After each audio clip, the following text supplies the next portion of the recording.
Chapter 1240. Eulalie blinked her eyes and subconsciously looked around. There were several small boats nearby. Some of them were shared by their best friends, while others were couples like them. There were also families of 3 that came together. Perhaps they saw it, and many people looked over. Eulalie's face became hotter and hotter. She wanted to push him away, but Oming held her face and sucked harder. "Let go." Eulalie slapped him in embarrassment. Oming let go of her hand and continued to paddle the boat as if nothing had happened. Eulalie felt the stares from all directions, and her face became redder. She lowered her head and didn't dare to raise it. Oming was very calm and said, "Look, the 2 ducks behind you are so cute." Eulalie turned her head and saw 2 little guys swimming together. They had green necks and white feathers.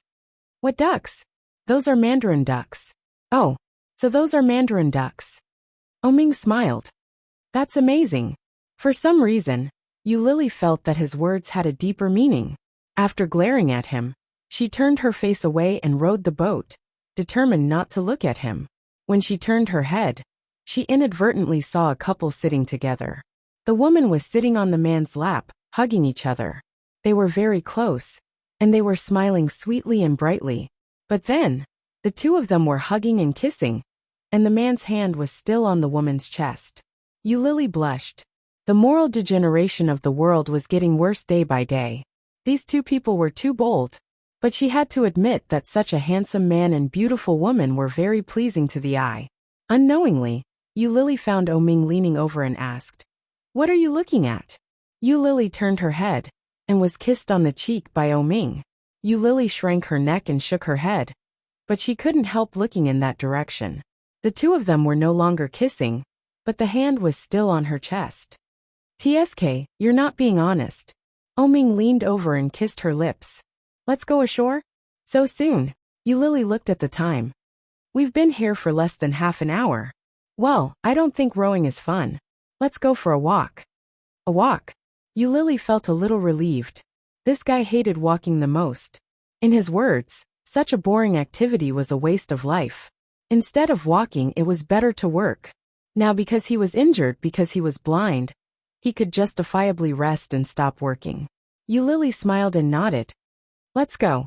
When they reached the shore, Eulalie held Oming's hand and walked around the park. It was a unique building with a Minnan style. It was antique, and the surrounding greenery was done very well. Most importantly, there were many couples walking around. Not long after the new year, many young couples hadn't started school yet. Of course, the park had become the first choice for dating. Along the way there were all kinds of couples.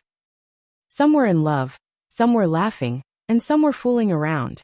It was very lively. Eulalie was a little envious, and looked at those couples. Oming held her in his arms with one hand. He lowered his head and whispered, "What's with that expression?" He looked so envious. Chapter 1241. Eulalie turned her head and looked at him. Especially when she saw his slightly evil features.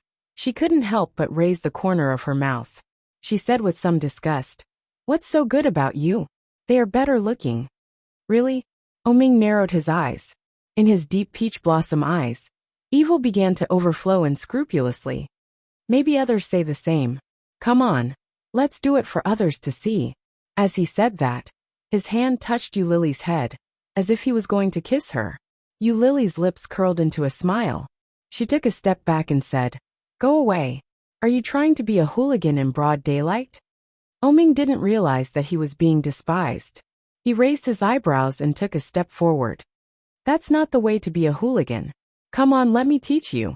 "Go away." Eulalie smiled and stepped back, but Oming was obviously a little faster. He took a step forward, grabbed her with one hand, and bent over to hold her in his arms. Eulalie turned her head and saw Oming looking at her gently. A pair of peach blossom eyes were like a gurgling spring, sparkling, and soft like a sea of flowers. When Eulalie saw such a pair of eyes, she suddenly felt very lucky. Fortunately, he can see. Such a pair of beautiful eyes. Such a pair of eyes that make people's hearts beat. If it was really like a few days ago, it would be such a pity. When he looked at her with such a pair of eyes, Eulalie could not help but feel the love coming from him all the time. In fact, sometimes, he was just a little bit of a mouth. Lily turned her head and leaned forward, standing on her tiptoes to get close to his lips. Ming thought she was going to kiss him, so he leaned forward. Unexpectedly, Lily had moved closer, but the moment she opened her mouth, she bit down hard on his lip. Ming frowned. Just as he was about to recover, Lily bit him again. Why did you bite me? Ming felt inexplicable. He raised his eyebrows slightly and lowered his head with a low laugh. Is it because of Xian Xing's flirting method? No. Lily shook her head and looked at him with a smile. It's just because you have a dirty mouth. Ming was speechless. Before he could say anything, Lily held his face in her hands and kissed him on the lips. The gloominess of being mocked and scolded disappeared without a trace. Lily kissed him again and licked his lips gently with her tongue. He raised his hand to touch her head. He moved his lips forward and acted as if he wanted more. However, more and more people were looking at them. Lily immediately pushed him away and whispered, "You're acting like a hooligan." When Ming heard that, he was slightly stunned. But soon he laughed softly. Flirting and not being satisfied, wasn't this the same as acting like a rogue?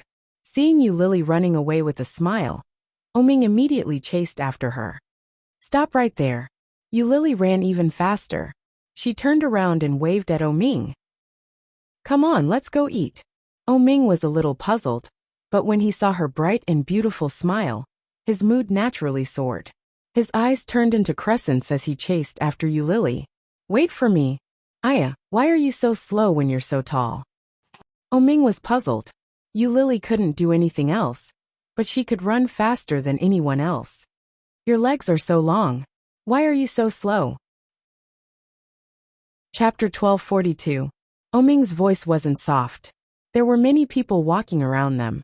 When they heard Ming's words, those who knew what was going on looked at them suspiciously. Lily's face heated up. She quickly covered it and found a corner to hide. I'm going to die. How shameless of him to say something like that in front of so many people. Fortunately, the gazes around them only lingered for a moment before quickly turning away. Ming walked up to her and held her hand proudly as he asked, Didn't you say we were going out for dinner? What are we going to eat? What can you eat? Your hand is already like this. You should eat something high in protein. Seafood. Okay.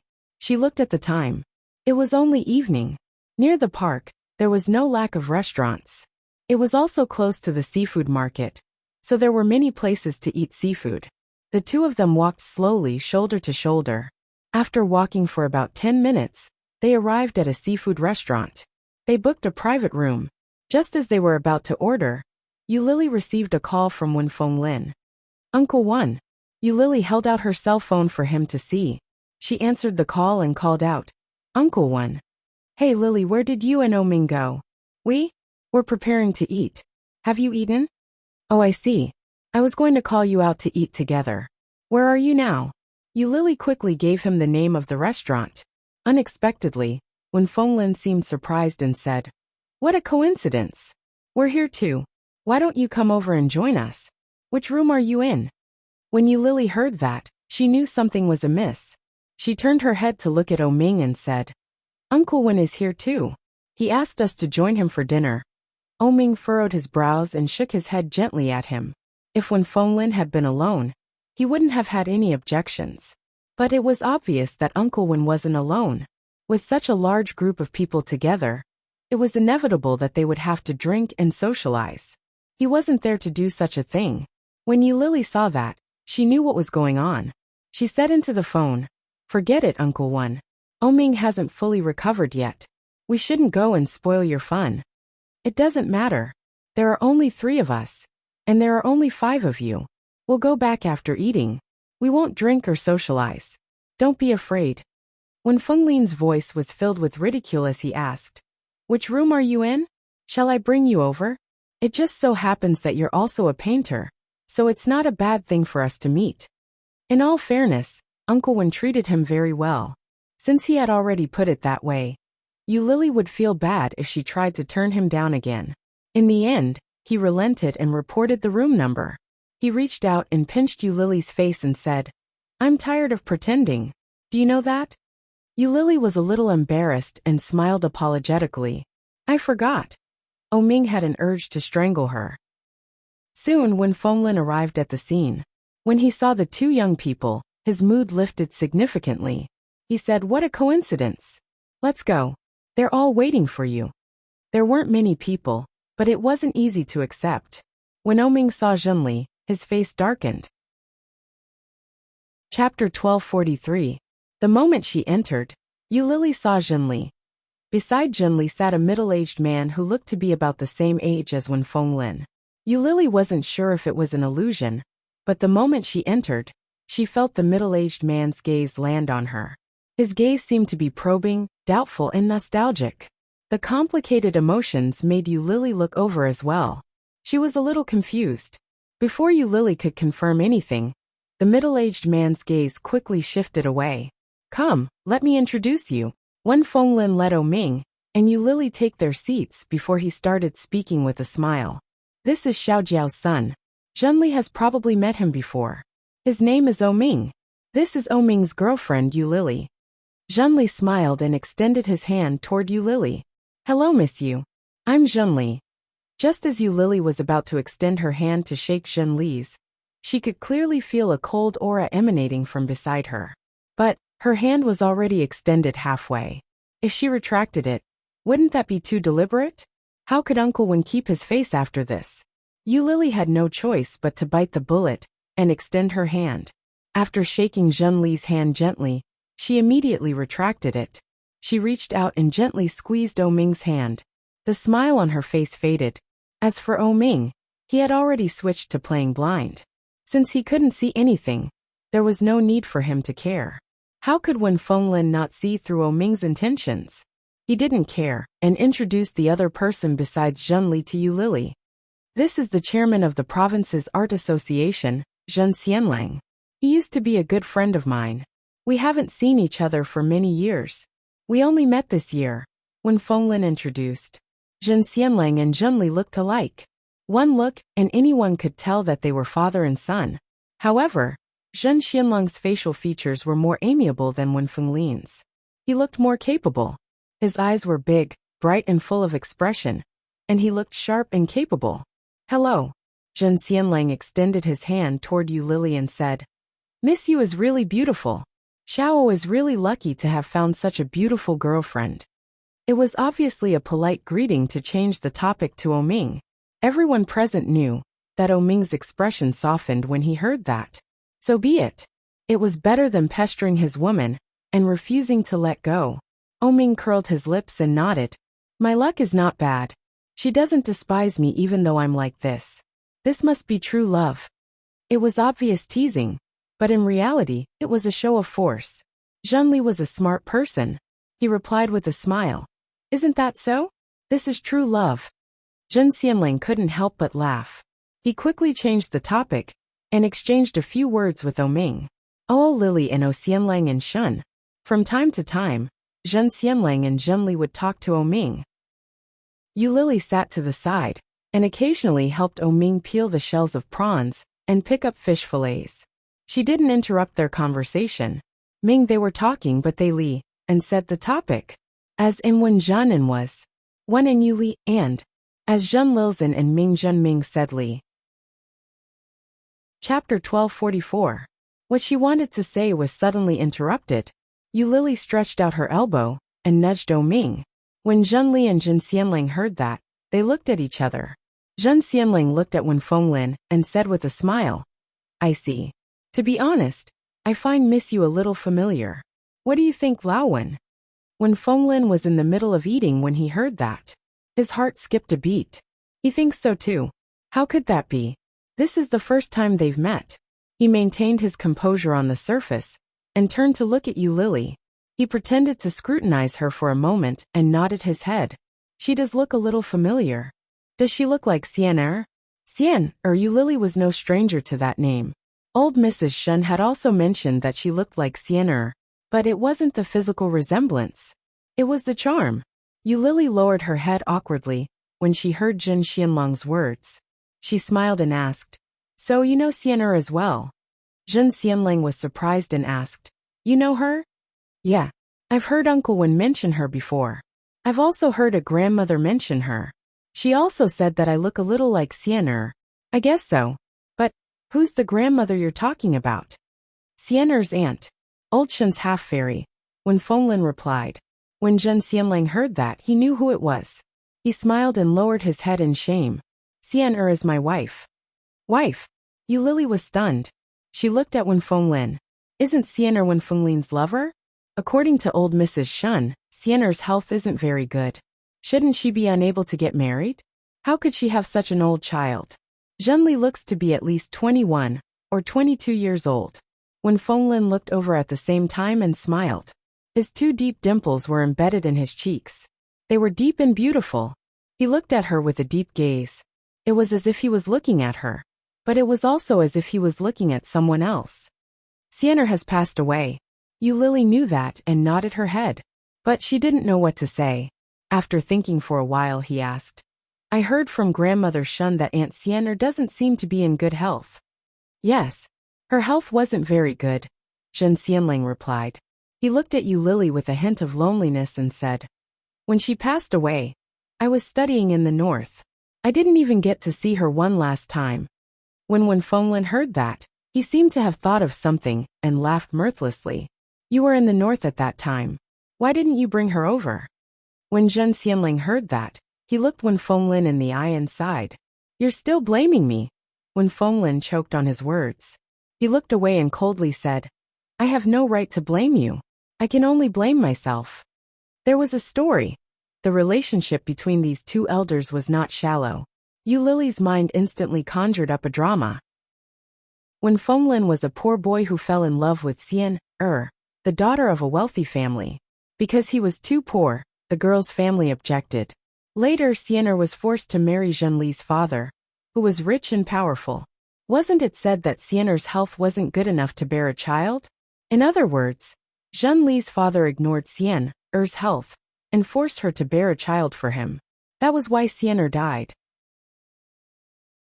Chapter 1245. Therefore, when Uncle Wen introduced Zhenli's father to her just now, he said my good friend, instead of my good friend. This was the difference, right? Yu Lili seemed to have figured out the cause and effect of all this, and she also understood their current feelings. Because of a woman, good friends would not turn against each other, but they would gradually drift apart. There was a dead man between the two brothers. However, Zhenli's father still had a child left behind by that woman. As for Uncle Wen, he had nothing. For so many years he had been alone. Even as a bystander, Yu Lili felt some sympathy for him. She was so engrossed in her thoughts that she didn't even hear when Uncle Wen called out to her. Oming pulled her gently and asked, Are you full? Yu Lili calmed down and nodded. Yes, I'm full. Let's go. All right. Yu Lili stood up and realized that the atmosphere was strangely awkward. What happened? Yu Lili was very curious, but she had to be distracted at this time. Seeing that Uncle Wen and Oming had both stood up, she lowered her head, took Oming's hand, and walked forward. However, he could not help but turn to look at Zhen Xianlang curiously. This elder seemed to be looking at her differently. Could it be that he really treated her like Feeling a little awkward, Yu Lili quickly followed Oming out. When they were outside, Wen Fenglin looked at Yu Lili and said with a smile, That guy is just like that. You do look a little like Siener. If I didn't know that Siener had never given birth to a child, I would have thought that you were her daughter. Siener didn't give birth? Not having children and not being able to have children were two different concepts. Yu Lili looked at Wen Fenglin strangely and asked, How could that be? Wasn't that Zhenli just now Siener's child? Wen Fenglin shook his head. No, the child is only in his early 20s. As for Siener, she passed away 24 or 25 years ago. 24 or 25 years ago. Isn't that about the same age as Yu Lili? Yu Lili's heart suddenly beat faster, and she subconsciously looked at Oming. Oming's expression seemed to change a little, but it didn't change much at the moment. Yu Lili thought for a moment and asked, Uncle Wen, do you have a photo of Auntie Siener? Everyone was saying that they looked alike, but Yu Lili had never even seen a photo of them. When Wen Fenglin heard that, he immediately understood. Why? Are you finally curious? Yu Lili nodded her head. Yeah. I heard from Granny Shin that we don't really look alike. At least you can't tell at first glance, but yes, the more we get to know each other, the more similar I feel. As he spoke, when Fenglin took out his leather armor and carefully took out a photo that had already been molded. The photo was in black and white. The pixels back then didn't seem to be very high. Even the facial features on his face were blurry. However, the photo was well preserved. The woman in the photo was gentle and beautiful with a peaceful smile.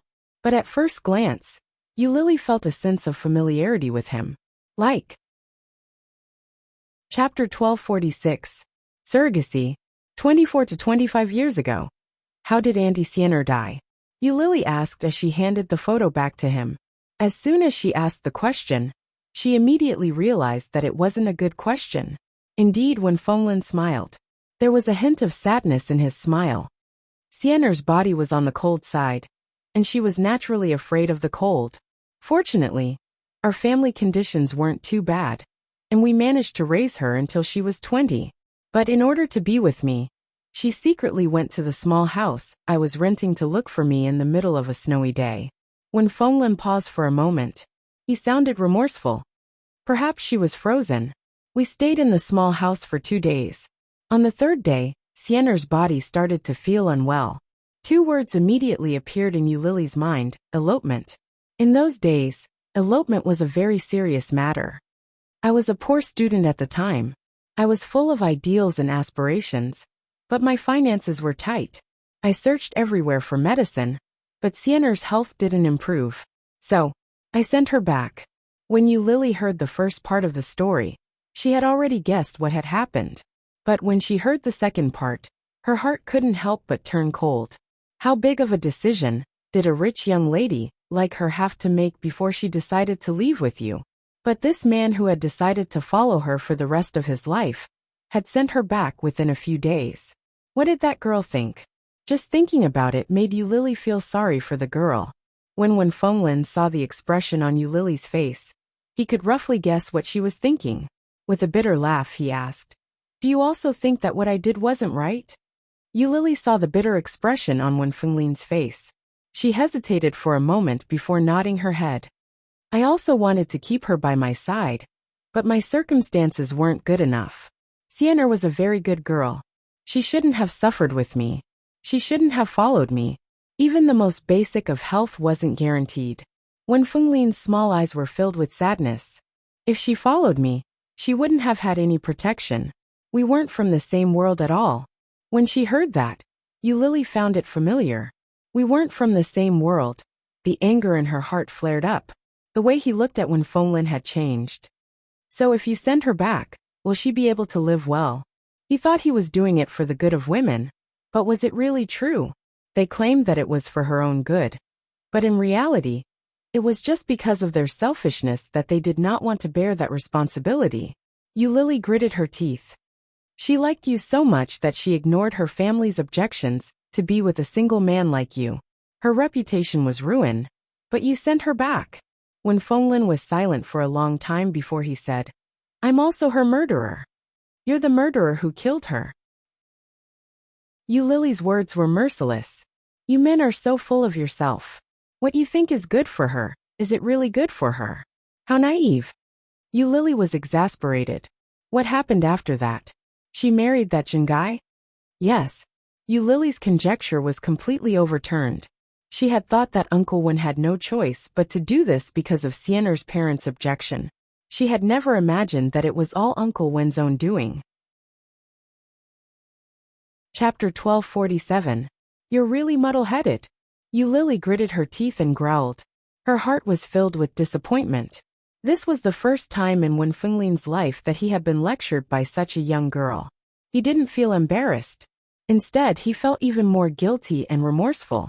Siener's family started a timber business after the founding of the People's Republic. They were very influential in Ji province at the time, and they doted on their only daughter to the core. At that time, the Jeune family was a good match for them, and they had already set up an engagement. In other words, he was the so-called third party. Sigh. Eulalie was infuriated just listening to it, but she didn't know what else to say. Wealthy families were particular about a good match. Just look at Oming's mother. That kind of prejudice had existed since ancient times. How could it be easy to change that? But looking at Wen Fenglin's current situation, she couldn't help but feel sorry for her gentle uncle. Oming gently patted Yu Lily's shoulder with his large, gentle hand. His eyes were unfocused, but his voice was steady as he asked, "Uncle Wen, where are you staying? Let's go back to Kingstown tomorrow. We've been here for a few days already." Wen Fenglin knew that Oming was trying to give him a way out of this embarrassing situation. He smiled and nodded his head. "All right, let's go. We'll go back together tomorrow. Which hotel are you staying at?" Yu Lily told him the name of the hotel. It was a little far from where Wen Fenglin was staying, but it was on the way. They hailed a cab and returned to the hotel together. On the way, no one spoke first. Yu Lily's mind was filled with countless possibilities. If Wen Fenglin had been more insistent and not sent Xiener back, but had treated her himself, would the outcome have been different? What if Xiener's body wasn't as weak as they had imagined? If Xiener hadn't married Jin Xianlang, would she have gone back to Wen Fenglin after she was cured? The more Yu Lily thought about it, the worse she felt. Xiener was dead, and Wen Fenglin had been alone for more than 20 years. The man that Xiener had chosen in the end had chosen another man, and they had even given birth to a child. Jin Xianlang's actions made Wen Fenglin feel particularly desolate. How hateful. However, Yu Lily also knew that her complaints were unreasonable. How could a man remain single for the rest of his life, for a woman who had someone else in her heart? The Zhen family was a large family, and he had his responsibilities. When Fenglin arrived first, after getting out of the car, Oming leaned over and asked in a low voice, "What are you thinking about?" Yu Lily shook her head, a little annoyed. When she returned to the hotel, she realized that her phone had been switched off. No wonder it was so quiet. He charged his phone and turned it on. There were more than a dozen missed calls. "Shenjulia." Oming watched from afar. He looked at Yu Lily with a faint smile and asked, "Aren't you going to call him back?" Looking at his expression, Yu Lily knew that he was up to no good. She knew Shun. "We master. Can F." Chapter 1248. Yu Lily had just been dragged into the bathroom when she heard her cell phone ringing outside. It was undoubtedly Shenjulia who was calling at this time. This made Yu Lily naturally think of what had happened in the hotel room last night. Her face unconsciously turned red. She looked up and met Oming's eyes. Oming's eyes were filled with playfulness and ambiguity. He pulled her over and whispered, "Why is your face so red? What are you thinking of?" Yu Lily glared at him and didn't answer. She pulled her hand back and said, "I'm going to answer the phone." "Answer the phone." Oming raised his eyebrows. There was some pride in his eyes. He immediately smiled and said, "You don't want to take a bath? You go fill the tub. I'll help you bathe later. Together. Why do you have to leave me behind?" Oming pulled her, but he didn't go into the bathroom. Instead, he pulled her to the bedside. Oming picked up the phone that was ringing nonstop and smiled. "I thought it was Shenjulia." "No." Yu Lily leaned over. "Then who is it?" "Yi Qianqian." He threw the phone to Yu Lily. Yu Lily looked at it and saw that it was indeed Yi Qianqian. She picked up the phone and heard Yi Qianqian's heavy sigh. "Hello, Qianqian. Lily, my life is so hard." Yi Qianqian's voice was bitter, and she immediately started to complain. From Yi Yu's injury, she kept complaining about Shen Luo and the Shen family. Finally, she asked Yu Lily to help her ask for leave, so that she could take care of her sister. Only then did Yu Lily hang up. In the bathroom, Oming had finished filling the tub. As he unbuttoned his shirt, he walked over to Yu Lily. Yu Lily had just hung up the phone when she felt a slight weight on her body. Oming reached across her chest and held her waist. He gently kissed her ear and said, "It's time to take a bath." Yu Lily's ear was tickled. She slightly moved away and said, "You have to let me go." Oming didn't want to let go. Looking at her petite body, he felt a little regret. If his hand hadn't been injured, it would have been best to carry her into the bathroom and help her take off her clothes and put her in the water. However, he only had one hand now, so he couldn't carry it at all. He could only loosen his grip, his gaze lingering on her body. "You've grown longer." When Yulili heard that, she subconsciously touched the hair beside her ear. Just as Yulili was about to speak, her phone rang again. This time it was Shunjilia. Oming clearly saw the name on it and raised his eyebrows slightly. When Yulili saw the phone, she was in no hurry to move. She sat on the bed and answered the call. Oming's eyes darkened. He had originally planned to go to the bathroom, but he immediately gave up. He leaned his knee against the side of Yulili's body and lowered his body. With one hand he pushed Yulili onto the bed. At the same time, the phone had been connected, and the person on the other side of the line could hear it clearly. Yulili immediately covered her mouth and glared at him. Oming acted as if he hadn't seen it and muttered to himself, "Is it Shunjilia? Take it. We'll continue later." Yulili stretched out her leg and kicked him, feeling even more embarrassed and annoyed. Chapter 1249. Shunjilia was silent for a moment before he asked, "Lily, are you with Oming?" When Yulili was about to speak, Oming suddenly pressed down on her. His big hand reached into her coat and lifted her clothes. This guy is doing it on purpose. Yulili held her clothes tightly and stared at him as she answered Shunjilia. "Yes, I just returned to the hotel." Shunjilia felt a sense of crisis and quickly asked, "Have you returned to the hotel? In Oming's room or yours? I'll go find you." Yulili's hands were pressing down too hard. He couldn't lift her clothes at all, so he decided not to deal with her clothes. He reached out to her thighs and gently caressed them. Yulili slapped his hand hard and lifted her foot to kick it. She replied patiently, "We found a hotel near where Uncle Wen is. We'll go there tomorrow to pick up our luggage." "You're staying together?" Shunjilia heard the subtle sound and felt even more uneasy. He said, "Lily, since you've broken up, you should make a clean break. Return Oming to Uncle Wen, and then come back here. Grandma misses you very much. There's another very important thing that Grandma wants to tell you in person." "What is it?" "Old Mrs. Shin actually has something important to tell me." Yulili listened, but she was just listening. Every time old Mrs. Shin talked about something important, it would be a trivial matter. After making a fuss about it, there would be no further details. This time should be similar, so Yulili didn't take it to heart. "It's very important. When you come back, I'll let Grandma tell you." Shunjilia's voice was serious. It didn't sound like a joke or a lie.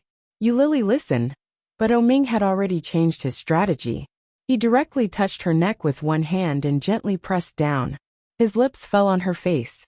She didn't know whether it was intentional or not, but the place where he kissed made a slight sound. It wasn't loud, but it was enough to pass through the phone.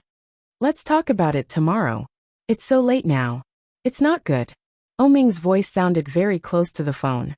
Just as she was about to say something, Oming turned her face around with one hand and kissed her on the lips. Shocked, Yulili opened her mouth to speak, but Oming's tongue easily slipped in and gently teased her. Their tongues intertwined, emitting a soft sizzling sound. Yulili tried to push him away but failed. Holding the phone in her hand, her heart was beating fast. Oming's hand moved down and pinched her soft and plump breasts. He squinted at the phone, which was still in the middle of a call.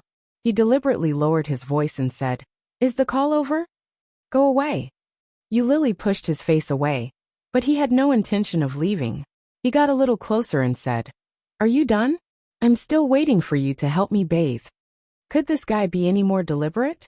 Yulili didn't know what to do with him. In a low voice she said, "Go away first. I'm on the phone. I'll help you wash it later." Chapter 1250. All right. Get out." Yulili gritted her teeth and took his hand away. However, such an action seemed to have fueled his interest even more. Instead, the giant hand moved even faster. Shunjilia listened to the movement and was silent for a moment. "What are you doing?" he asked. "He's drinking water by the side. I'm on the phone." "I see." Shunjilia felt a little relieved. "I'll pick you up. Which hotel are you staying at?" "No, I'll sleep here. Oming's eyes can't move, so I'll take care of him here." "Don't worry, I got a double bedroom." Oming squinted at the 1.8-meter-long bed and looked at Yulili with a faint smile. Yulili looked straight ahead and said, "I'll go over there tomorrow." You should rest early. I have to help Oming take a bath. It's not convenient for you, you're a girl. I've been with Oming for many years. It's okay to help him take a bath. Lily pretended not to understand Shunjilia's concerns. I'm hanging up. Wait, Shunjilia shouted. Lily paused. When she was about to put the phone back to her ear, Oming pulled her over. After hanging up, he threw the phone aside. He hasn't finished yet. Lily kicked him. Her tone was inadvertently coquettish. However, when he heard the voice, Oming's eyes darkened, and he pulled down the pants that he had just peeled off halfway. Lily pulled her pants up and kicked him again. She said angrily, "Go away. Take a bath." Oming pulled her up and said, "I'll help you take off your clothes." "No. One by one. I'll help you wash first, and then I'll wash myself." Lily pulled her pants up and put them on. When she stood up, she heard the phone ring again. It was Shunjilia again. Lily answered the phone. "Hello. Be careful. Although Oming can't see, he's still a man. Don't let him bully you." Hearing this, Lily felt even more guilty. When she was about to say something, she looked up and saw the strange look in Oming's eyes. "Okay. Go to bed early. Good night." Lily said goodbye. After a few seconds, she hung up. "What did he say?" Oming leaned over and asked in a low voice. "You told me to be careful of you, you big pervert." She pushed him away again and stomped toward the bathroom. Oming raised his eyebrows and hugged her from behind. He smiled and said, "Is that so? Is he so worried about me?" "I'm worried about you too." Oming nodded in agreement and said, "You're right to worry about me. Come, let's go in." "Go. Help me take off my clothes." Oming pulled her hand and put it on his clothes. "I can't take my hands off." Lily looked at him suspiciously. When she saw his indifferent and serious look, she reached out and took off his clothes one by one. His shirt was taken off. Lily tugged at him and said, "Come in." But Oming was still not satisfied. He said, "Pants." Lily then turned around and reluctantly helped him take off his clothes. But as soon as she got closer, she clearly noticed that he was not calm. Lily blushed. She looked up and saw that Oming was still pretending to be human. Chapter 1251. Let's go down together. Oming pulled her along and stepped into the bathtub. Lily shook his hand off and said, "I'll take off my coat." When Oming heard that, he loosened his grip. Unexpectedly, after Lily loosened her grip, she turned around and walked out, closing the bathroom door on her way out. Oming was stunned and sat down in the bathtub. He patted the water and waited for Lily to come back. But he didn't know what Lily was doing outside. A few minutes passed, and she didn't show any intention of coming back. "Lily, what are you doing?" Oming shouted. Lily heard Oming's shout from outside, but she had no desire to respond. She held her phone and sent a message to Yi Qianqian. Oming waited for a few more minutes and couldn't wait any longer. He didn't need to think to know that Lily was probably unhappy. Did I do something to make her unhappy? Was it about the phone call just now? Or was it about me asking her to help me undress? Or was it because I wanted to bathe with her? Oming couldn't be sure. But the water was getting colder and colder. Oming had no choice but to use one hand. The other hand couldn't touch the water. Oming raised one hand, and his hand was sore. He dilly-dallied for a few more minutes before shouting, Lily, I was wrong." Lily heard those words from outside, and her typing hand paused. The anger and displeasure that had just risen in her heart slowly dissipated. After informing Yi Qianqian, Lily put her phone aside to charge it and walked in the direction of the bathroom. When she opened the bathroom door, she saw Oming sitting in the bathtub. His head, neck, and body were covered in bubbles. At that moment, as if he heard Lily coming in, he opened one of his squinted eyes, and his whole face was wrinkled. He supported himself with one hand and touched his hair with the other. When he saw her come over, he closed his eyes again. "It hurts my eyes. Help me quickly." Oming's voice was full of grievance. It sounded like he was acting like a spoiled child. When Lily heard the noise, she walked over with a straight face. She took the shower head next to her, turned on the water, and poured it on Oming's head. "Stand up." Lily grabbed his hand and helped him to walk out. The bathtub was a little slippery, so Oming stepped out and deliberately pressed his whole body against hers. Yulili pushed him away. Walk properly, or you can wash yourself. Oming immediately straightened up and walked out, leaving Yulili to do whatever she wanted. Take it, I'll help you dry your hair. Yulili stuffed the shower head into his palm and warned, don't get me wet. I don't have any clothes to change into, unless you don't want to go back to Kingstown tomorrow. With one sentence, Oming chased away all the dishonesty in his heart. He obediently allowed Yulili to help him bathe. Even he didn't expect himself to be so obedient. When he was dragged to the bed with a towel wrapped around him, Oming looked up at Yulili's face. It was a little better than before, but it still looked a little unhappy. What's wrong? Are you in a bad mood? Oming pulled her with his big hand and asked in a low voice. Yulili pursed her lips and said, Oming, can you respect me? Chapter 1252. Yulili was about to help him put on his clothes, but she stopped. She threw the clothes down and turned to leave. I'm going to take a shower first. Oming could tell that this woman was really angry. He quickly went forward to pull her back and said, Wait a minute, Yulili. Yulili stopped in her tracks and turned to look at him. What's wrong? Why are you so strange? Why are you angry? You should at least tell me.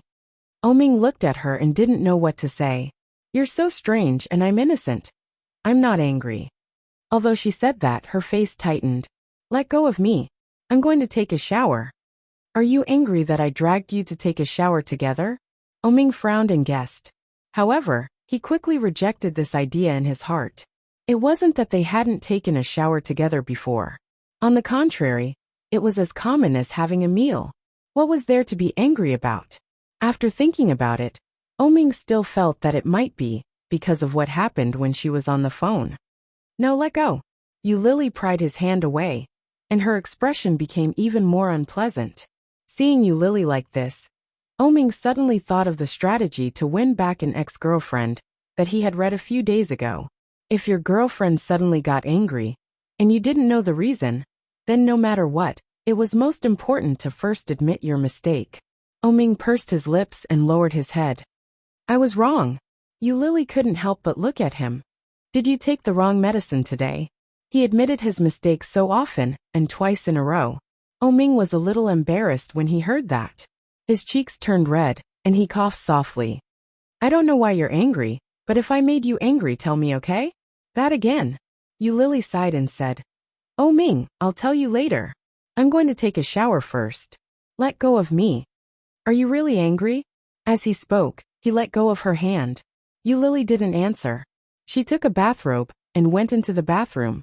After the shower, Yulili washed their undergarments and used a hairdryer to blow-dry them. By the time she was done, more than an hour had passed. Oming could see that Yulili was doing it on purpose. Usually, Yulili wouldn't dawdle like this. But, thinking that Yulili was still angry, Oming didn't dare to rush her. He kept thinking about what Yulili had just said. Oming, can you respect me a little? Did he disrespect her? He seemed to respect her quite a bit.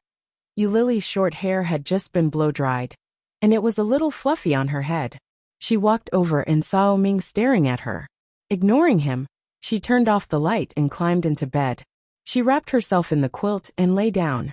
Oming lay down obediently, turned around and looked at her. Yulili's back was facing him, so he couldn't tell what she was feeling. He reached out a hand and gave her a gentle push. Didn't you say you would tell me after bathing? Now tell me. Oming, do you want to be with me? Oming was baffled. He put a hand on her waist and said, Of course I want to. Otherwise, do you think I came all the way here to play the trick of injuring myself, just for fun? Chapter 1253. Hearing that, Oming felt a little uneasy. He leaned over and pulled her, saying in a deep voice, Turn around. What do you mean by that? Do you not want to marry me? But Yulili didn't turn around. She kept her back to him and said, Marriage is not just about you.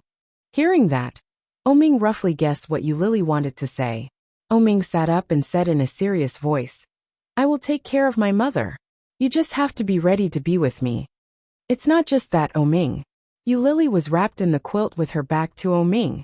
Her eyes were staring at the darkness in front of her. She knew that Oming was already alert. If she didn't handle it well, he would be angry. She knew that Oming's patience was extremely short. But there were some things that she had wanted to say for a long time. Especially after hearing Uncle Wen's story today. The desire in her heart became stronger. What else is there? Oming stared at her and said, "Turn around and let's talk face to face." Lily held the quilt tighter and said, "You never understood what I wanted and what I wanted to do. Just like when we broke up before. You only knew that you couldn't see. So you said those things to drive me away and force me to break up with you. But did you think about my feelings?" Oming's eyes darkened. He looked at Lily's back and asked, "Just because of that?" The tragedy of Uncle Wen and Xian was caused by this kind of self-righteousness. You thought that you were doing it for each other's good. But in fact, you were selfish. Why couldn't you respect each other and give each other a chance to choose? Oming was silent and crawled in front of her. Lily shrank to the side. When she sensed that Oming was coming over, she subconsciously moved to the back to make room for him. It was a completely subconscious action without any thought. When Oming crawled over, Lily realized what she had done. Oming didn't notice her daze. He lay down in front of her and asked, "Just because of that?" Lily stared at him and nodded. "Silly girl. Have you ever thought that if Uncle Wen doesn't send Xian back, Xian will die even faster? The Qi family is rich and powerful. They will definitely treat their daughter well. If she were to follow Uncle Wen, with Qi Xian's health, she might not even last half a year. I don't think Uncle Wen did anything wrong. If it were me, I would probably do the same." Lily gritted her teeth and pushed him away. She said angrily, "Everything I said just now was for nothing." Oming was amused by her reaction. He held her in his arms and said, "No, what you said makes sense. Don't hug me, speak properly." Oming had no intention of letting go. He said, "I didn't consider your feelings in the past. I won't do it again. It's all my fault. Lily, can you forgive me?" "No sincerity." Lily punched him in the chest. "Do you know how disgusting the things you said before were? I really want to kill you." Oming chuckled and moved closer to her face. In a low voice he said, "In the end you still can't bear to. But it's all thanks to you that my eyes have recovered." Lily looked up and reached out to touch his eyes. "Is it really because of me?" "Yeah, this is probably the power of love," Oming said. "Go get lost." "No, my hand hurts. Let me hug you for a while," Oming said. Chapter 1254. Oming wrapped his arms around Lily's waist and didn't forget to look up at her. Lily sensed his probing. She pressed her hand against his and said, "I'll let you die from the pain. Don't be serious." "How can that be? I'm so serious.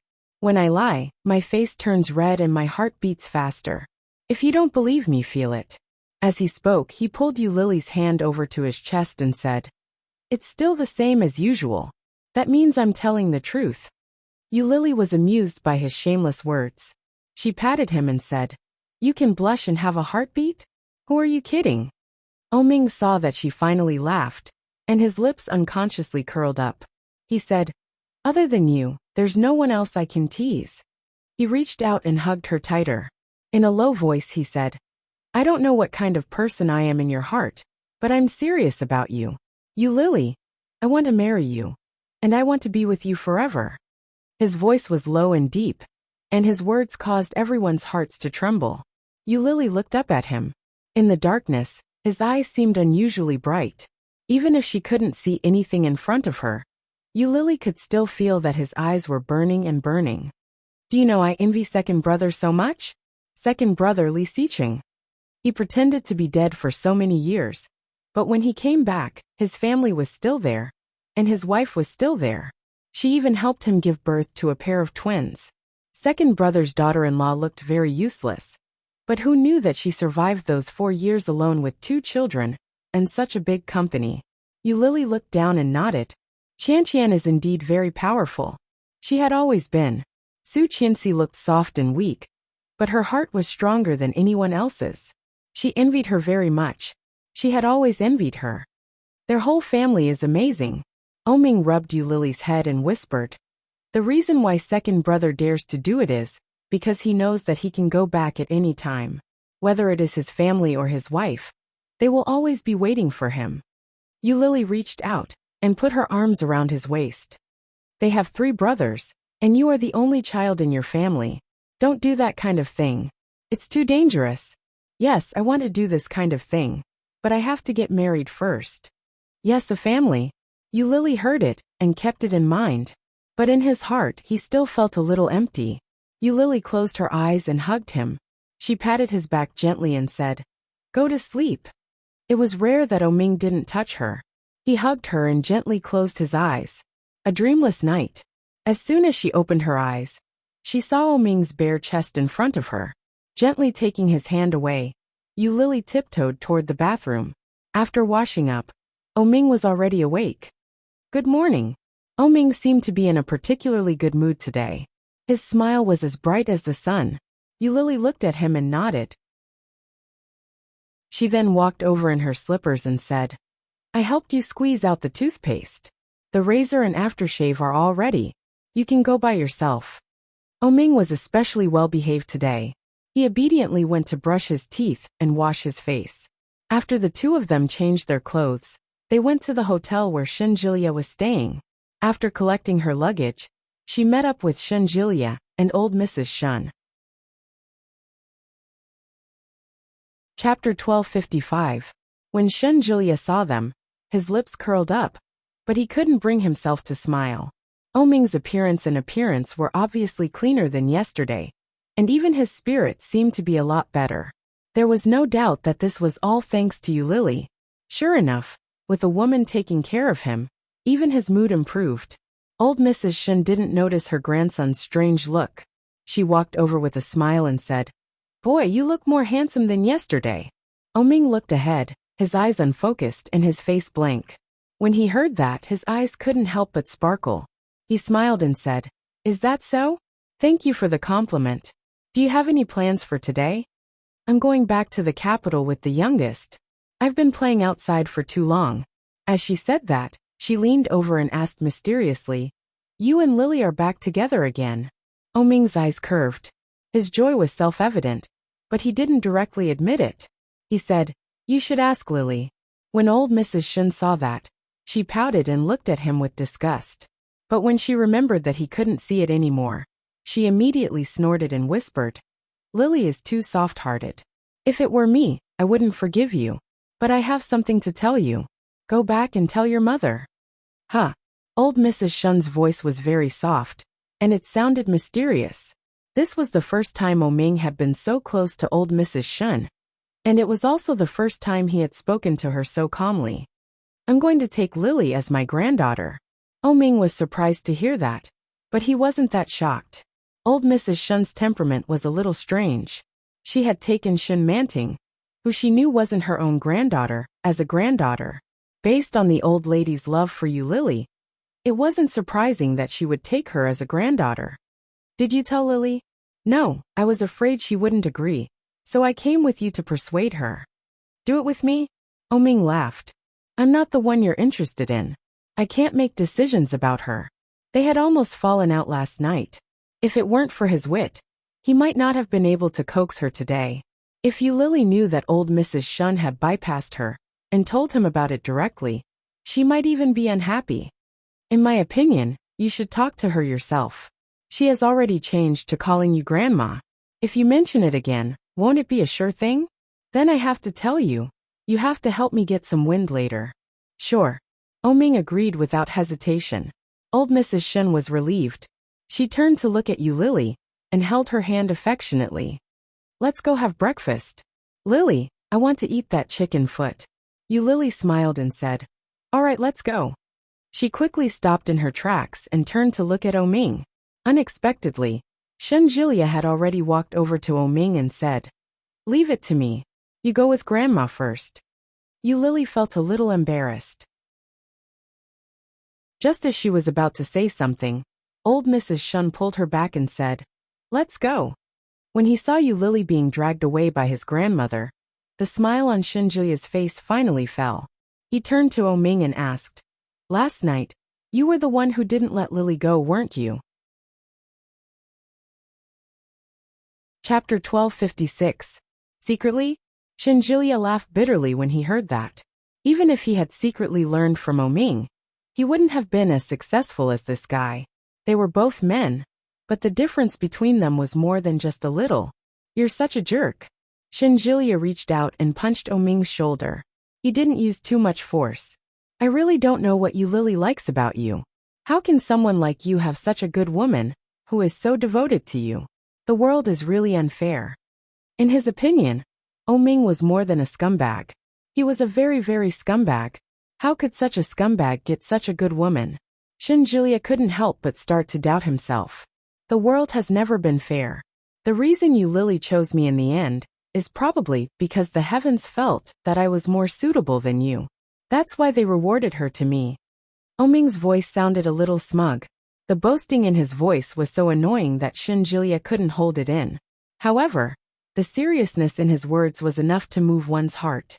No matter what, I'm now her brother. You have to treat her well. If you bully her, I'll fly from the capital to Kingstown to beat you up. Shinjilia patted Oming's shoulder and tugged at his shirt. Let's go. Don't say that I bullied a blind man. That would be a big sin. Oming smiled and followed her without saying another word. Yulili had been worried that there would be some conflict behind them. But, unexpectedly, the two of them walked in tandem, looking exceptionally harmonious. Yulili was finally able to relax. Old Mrs. Shin quickly pulled her into a breakfast restaurant. The few of them sat down together.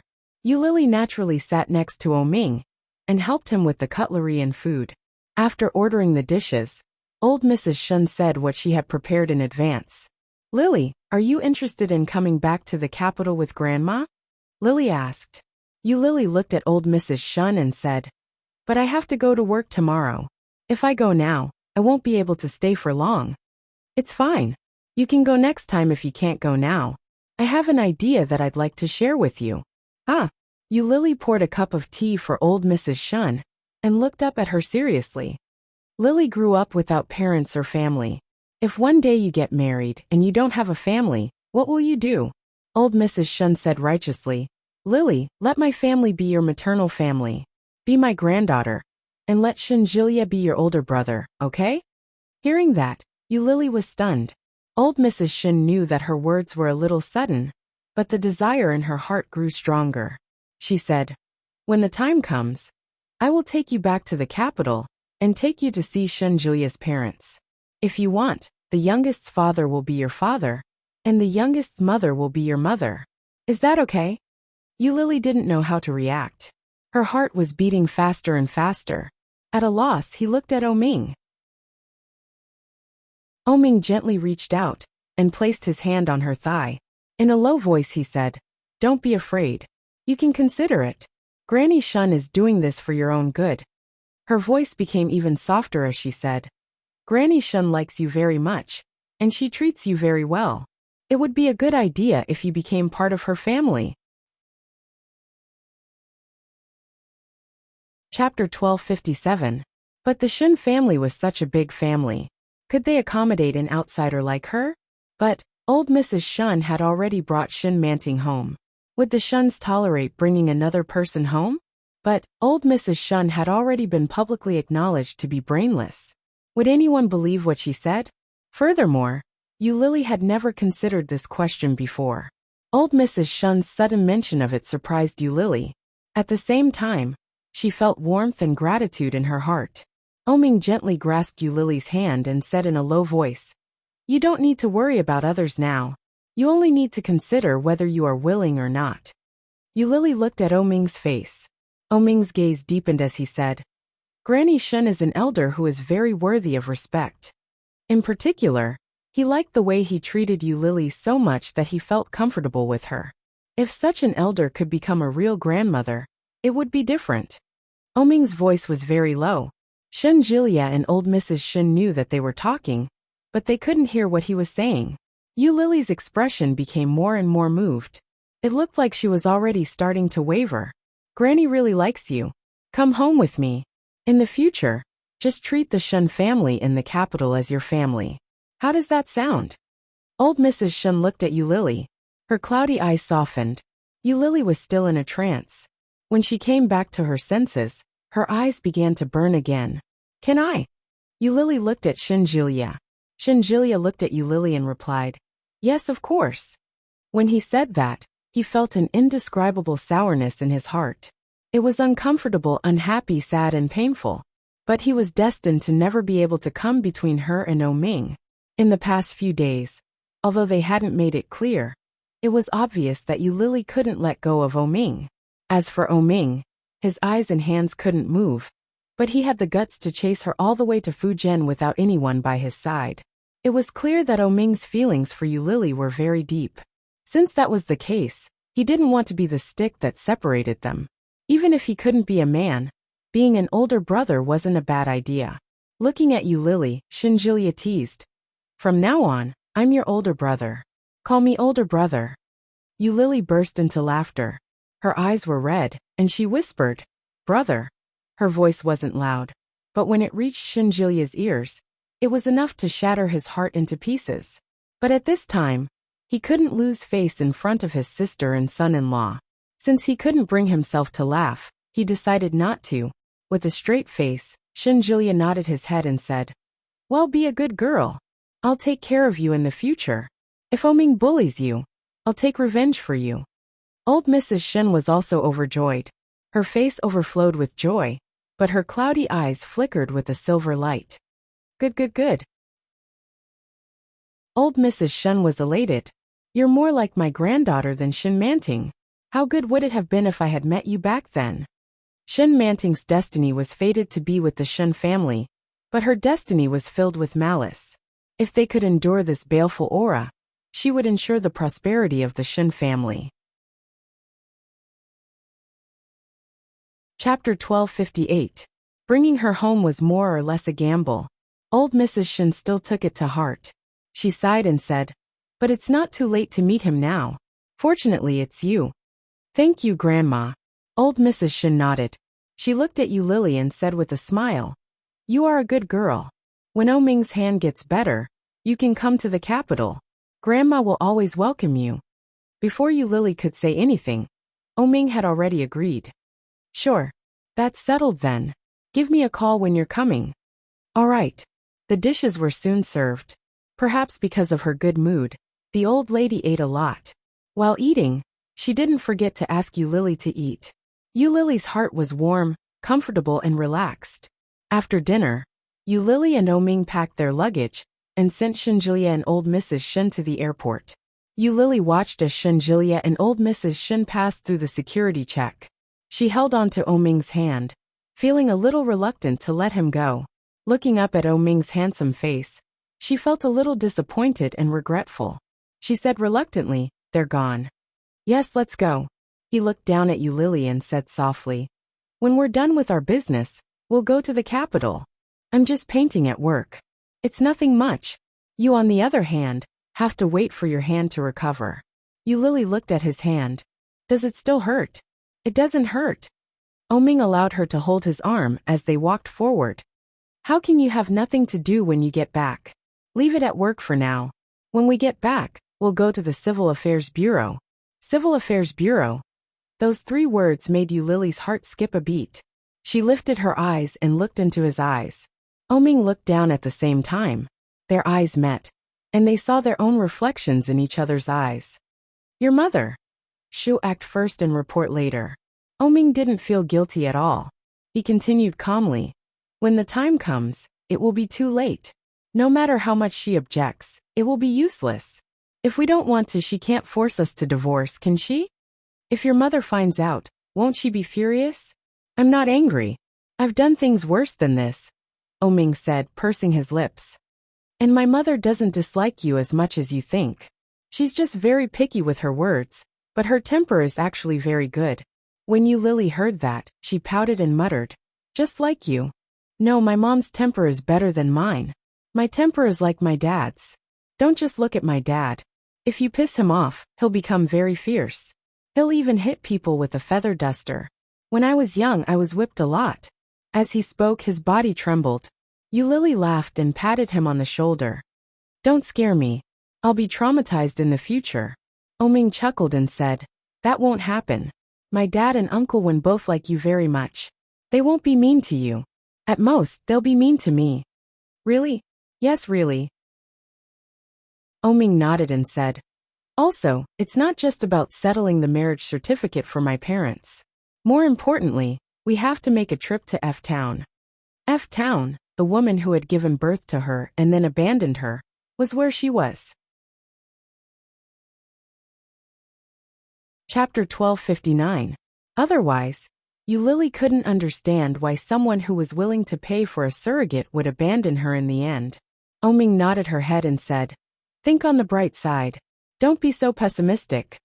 Lily smiled and held his arm as they walked toward the exit of the airport. At a time like this, she could only leave it to fate. After so many years, it wasn't important for Lily to find her biological parents. What if the parents she found turned out to be scum? Lily thought to herself. Soon, she took a taxi with Oming to the station and met up with Wen Fenglin, who had already arrived. The three of them took the high-speed train back to Kingstown.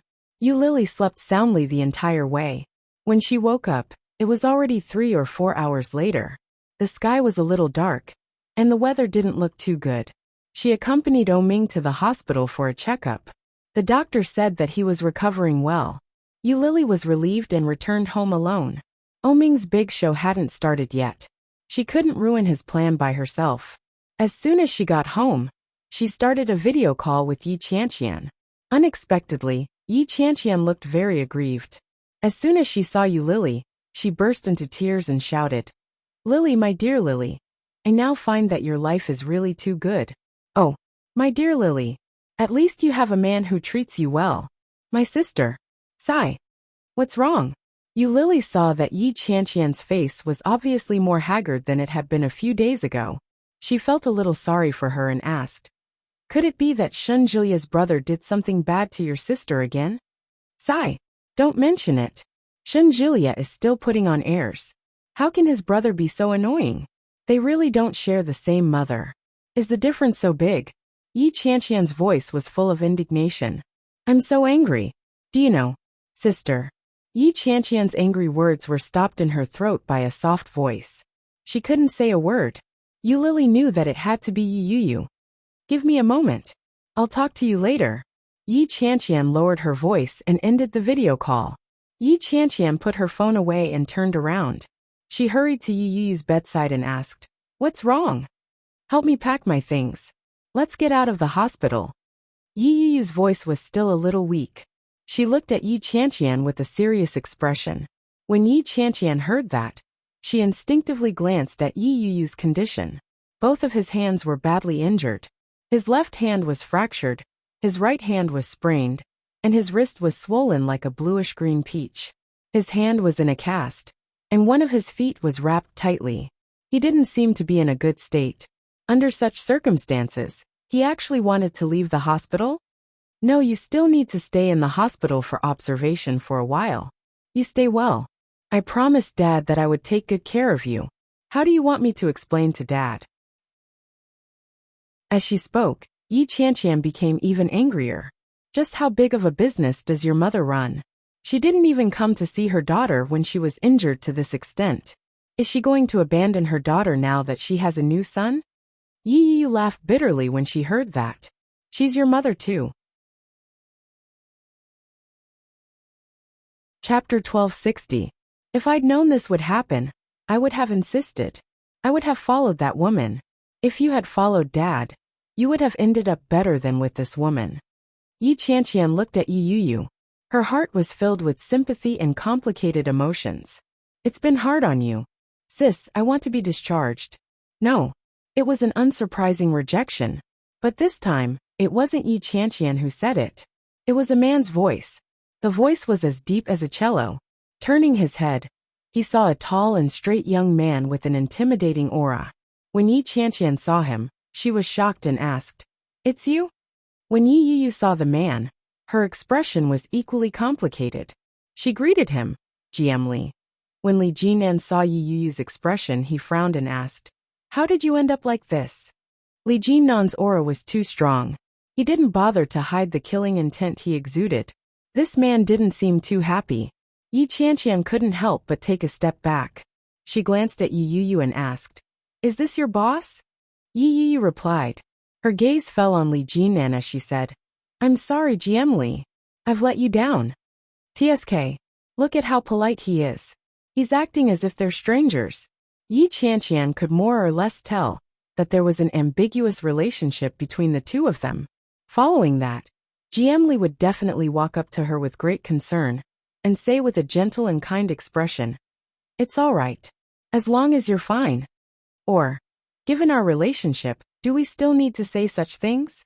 However, this guy wasn't going to play by the rules. When Li Jinan heard that, his almost perfect features turned cold. He took a step forward and said, "If you know that you've let me down, don't do anything stupid.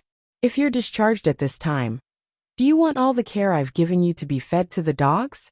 What a harsh statement.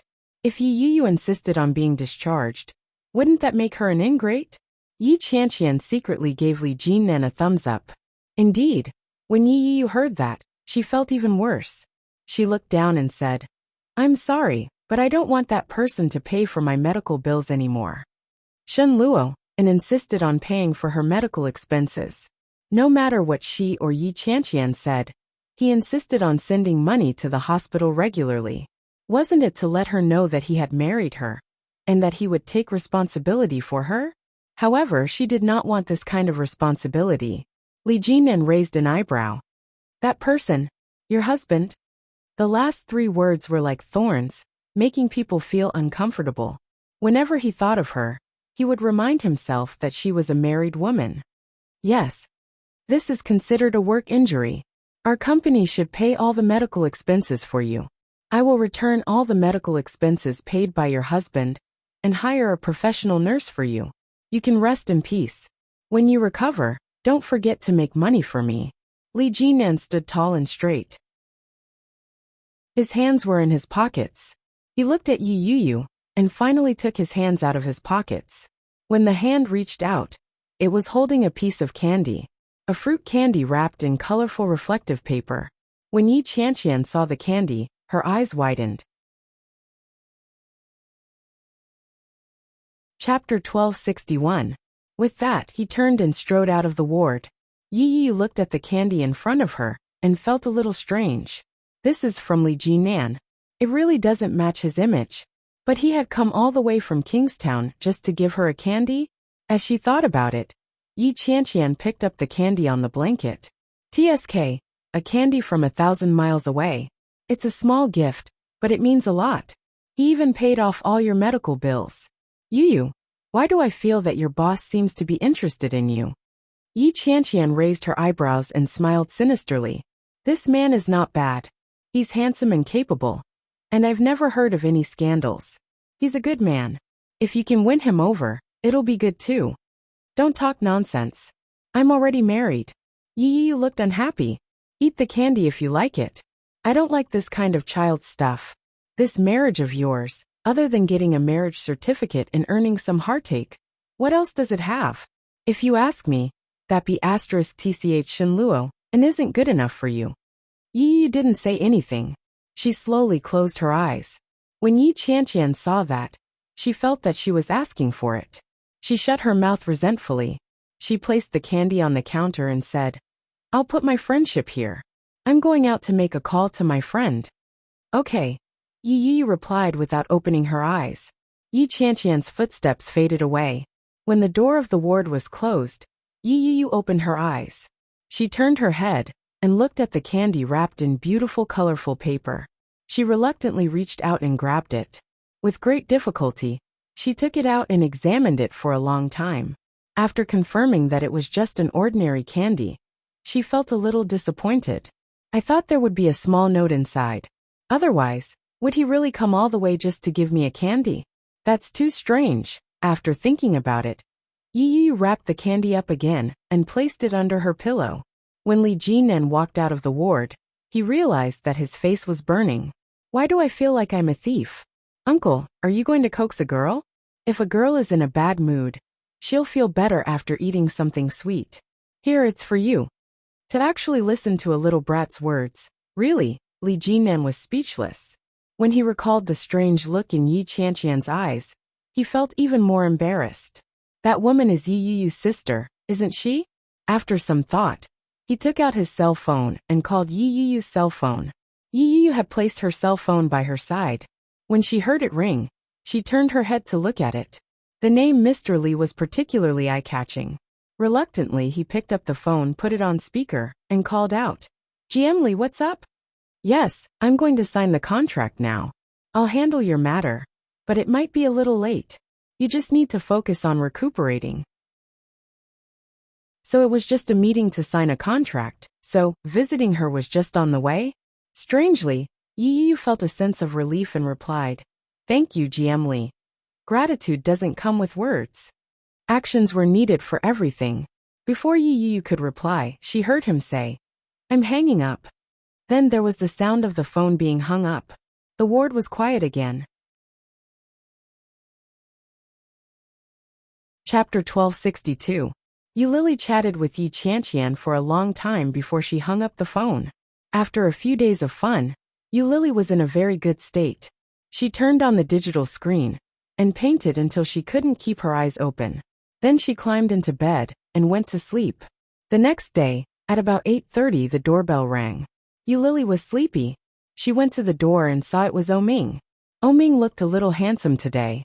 He was wearing a burgundy suit that he hadn't seen for a long time. The scars on his face seemed to have healed a lot. He looked energetic and happy. Seeing Oming, Yulili was full of energy. She quickly opened the door and asked, "Why are you here?" Oming squeezed in and raised his eyebrows. "Did you forget what you were going to do today?" As he spoke, he took out a dark purple book from his coat pocket. It was a household register. Yulili's eyes widened. "Did you steal it?" "She'll go and wash your face. Look at the saliva on your face." Oming reached out and wiped her face with a smile. Yulili subconsciously touched her face. Her cheeks were burning, and she quickly walked inside. But when she looked in the mirror, she found that in addition to looking a little sleepy, there was no trace of saliva on her face. "You lied to me." Yulili picked up the toothbrush angrily, squeezed the toothpaste, and began to brush. After changing clothes and putting on makeup, Yulili went out and found Oming sitting in her room, looking quickly at her digital screen. He had just painted it last night. It was a sex scene. Yulili was embarrassed. She quickly covered the screen with both hands and shouted, "I'm done. Let's go." Oming looked up and looked at her with a faint smile. "Good painting." Yulili glared at him fiercely, but her face turned red. She roared, "You touch other people's things without their permission. You're so annoying." Yulili's eyes widened, and her face turned red. How could it be other people? Oming stood up and took her in his arms. "Soon you will be my wife." "Wife!" Yulili's mood was almost flying. He held her in his arms and quickly walked out of the room. "Wait. Let me get something." Yulili shook off his hand and looked at his face. "Do you want to put on some makeup to look more handsome?" "No." Oming bluntly refused. "Go get the things." Yulili's lips curled up, and she turned around to find her household register and identification card. There was only one person in her household register. Soon this household register would be scrapped, right? When he arrived at the Civil Affairs Bureau, there were many couples coming and going. Without exception, all of them held hands and were affectionate with each other. However, there were also people queuing up at the divorce window, looking at each other with dark faces. It was the first time for Yulili to come to this place. After waiting for more than 10 minutes, it was their turn. The whole time, Yulili was a little confused. In the end, when he stamped his handprint and received the 2 red booklets, he was still in a daze.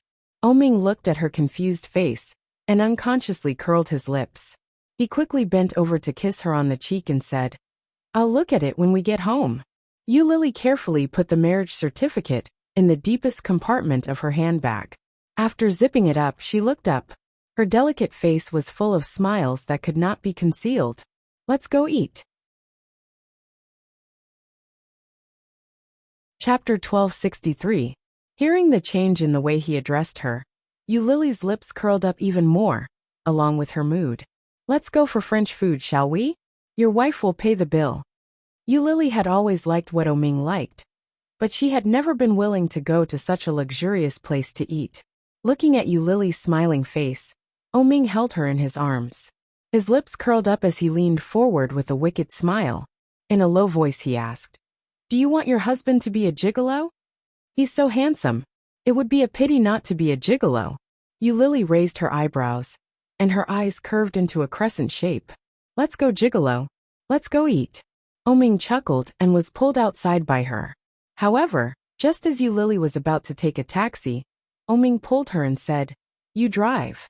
Lily was slightly surprised. "You drove here?" Oming smiled without saying a word and looked not far away. Lily followed his gaze and blinked. It was a flamboyant red SUV, the Jeep that Lily had always liked. The lines of the car were tough, and the car model was handsome. The red Jeep drove toward them, and the driver quickly got out. Lily recognized him at a glance. "Isn't this Su Chung, Oming's most capable assistant?" Su Chung quickly walked in front of Oming and said, "Master O." As he spoke, he had already handed over the keys. Oming took the keys and handed them to Lily.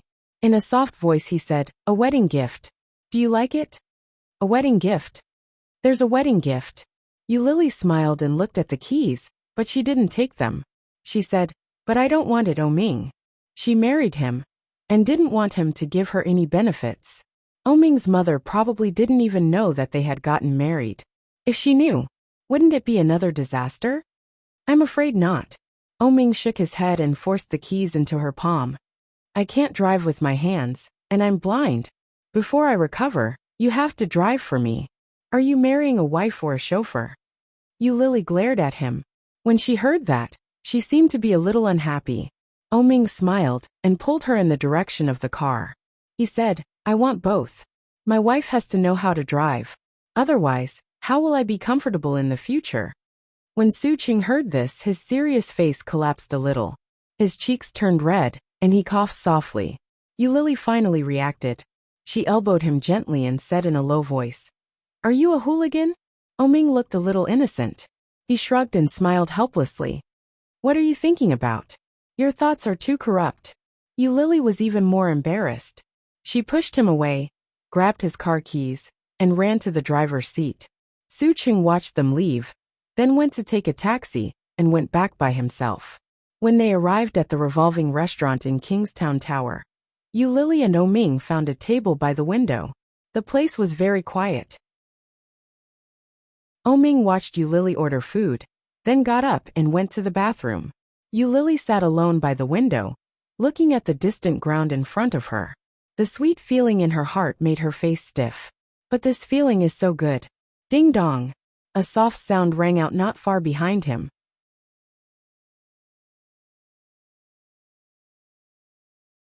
Chapter 1264. The bright red roses, the color of the fire, were so beautiful that they made people intoxicated. Lily was stunned. She looked up and saw Oming's devilish face at a glance. With a smile on his face, Oming stuffed the bouquet in his hand into Lily's arms and said, "Here, take it." Lily held the large bouquet of roses in her arms and blinked her eyes. Oming smiled and leaned down to kiss her lips. He whispered, "Is it beautiful?" Lily smiled brightly. Biting her lower lip, she nodded and asked, "Where did you get it from?" "I said it was a transformation. How can I tell you?" Oming lowered his head and kissed her lips again.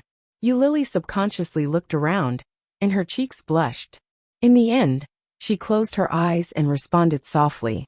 However, her left hand was suddenly held by Oming.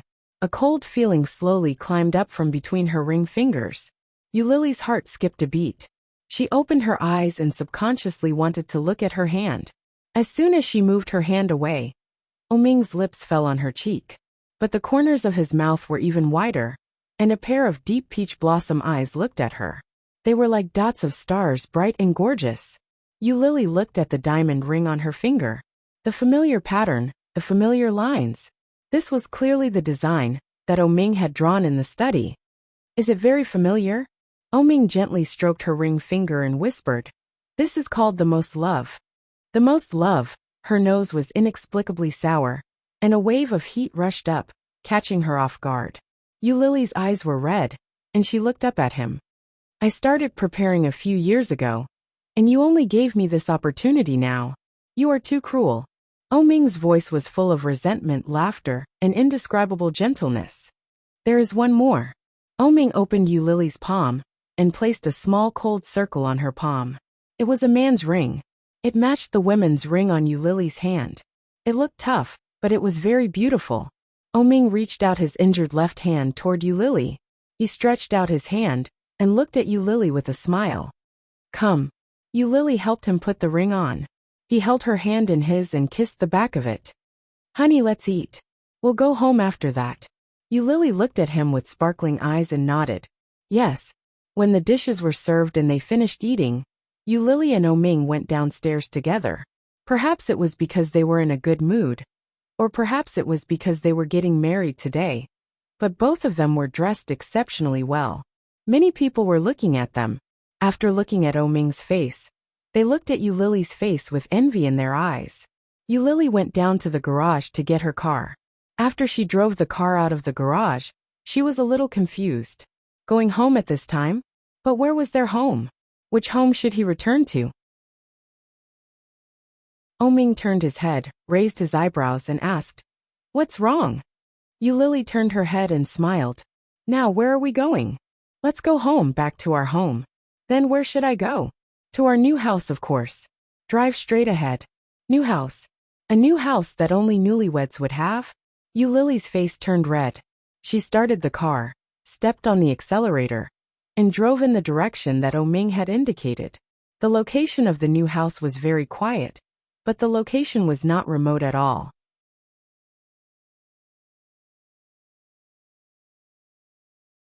Chapter 1265. Am I going to be Li Xiqing's neighbor in the future? Is the new house here? Yeah. Ming answered, pointed to the back and said, "Drive inside."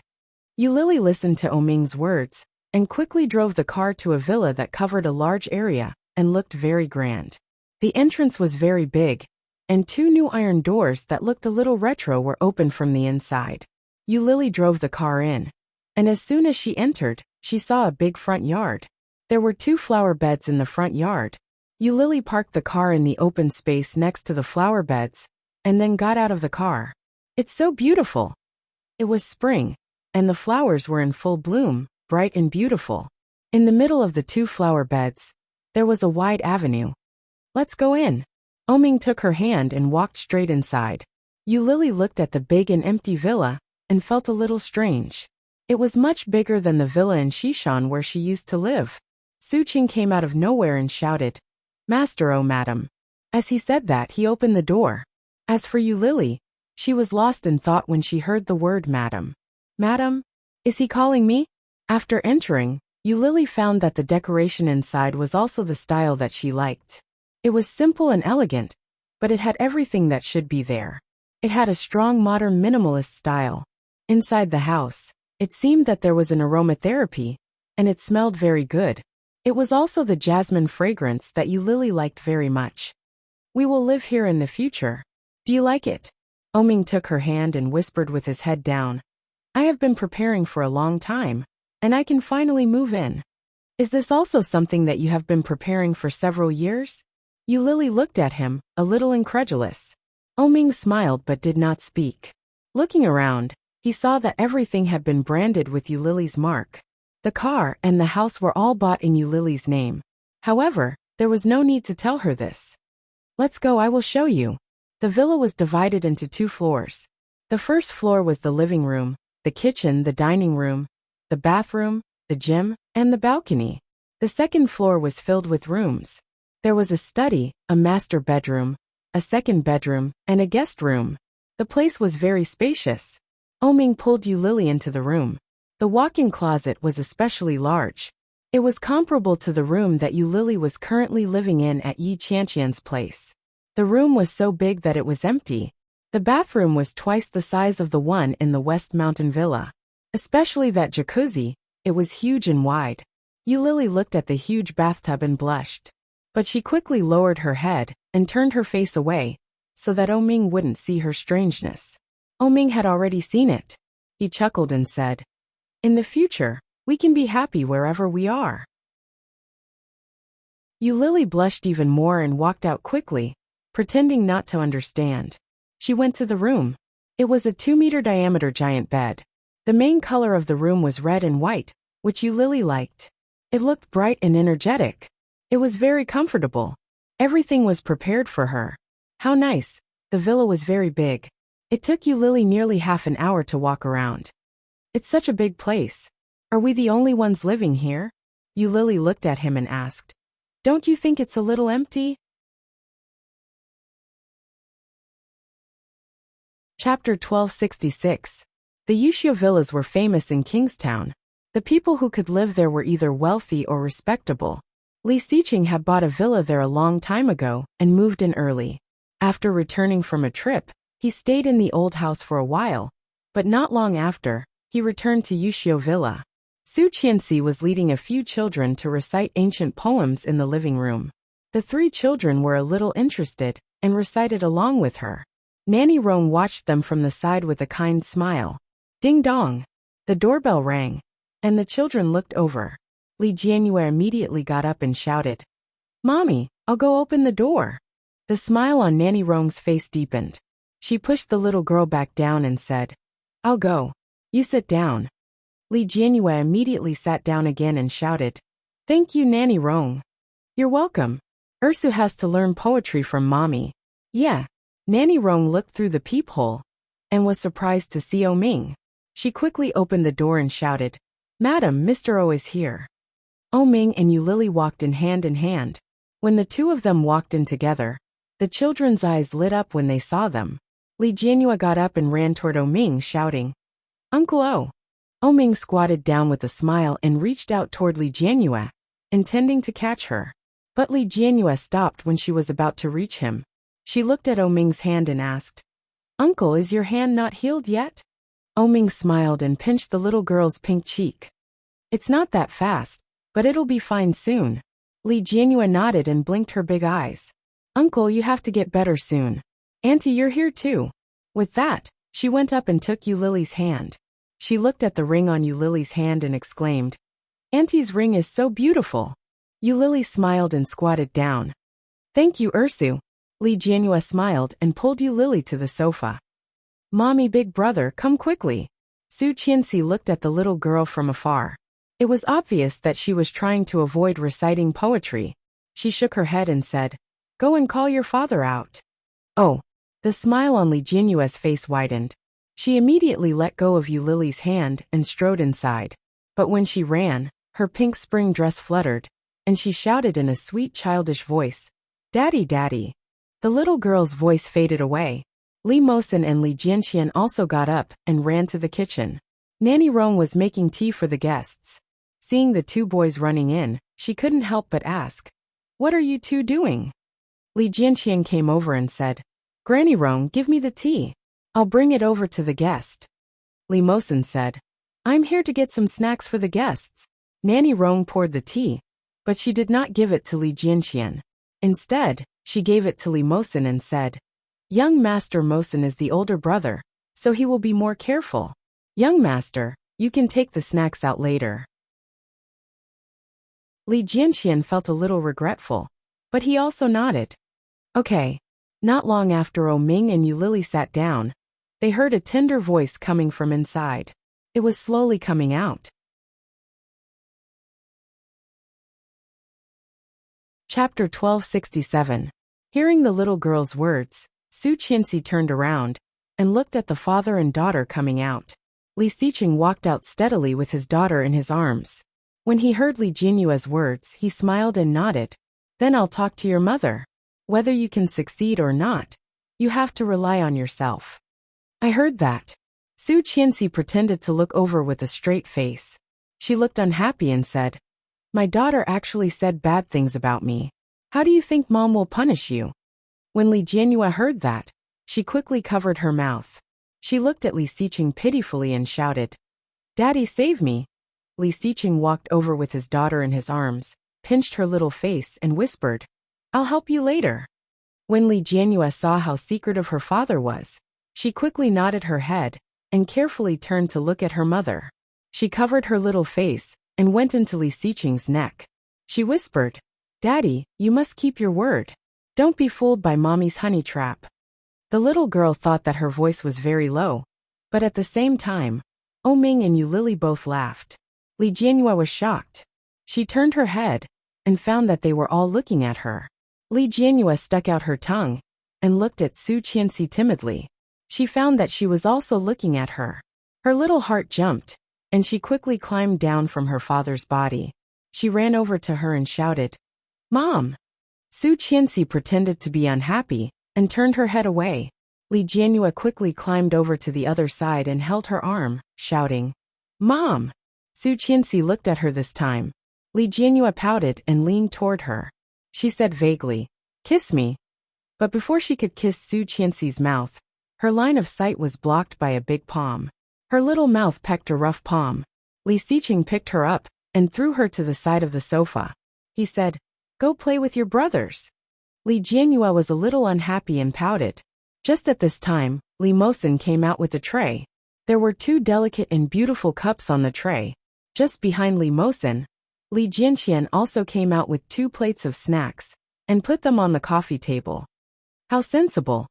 Yu Lily looked at their children enviously and said, "They should be 5 years old, right?" "Yes, Daesu and Ursu are 5 years old, and Mosin is 6. They are not children anymore." Su Qianxi looked at them with a smile. Compared to the past, Su Qianxi's face had more motherly radiance, but her face looked more delicate and beautiful.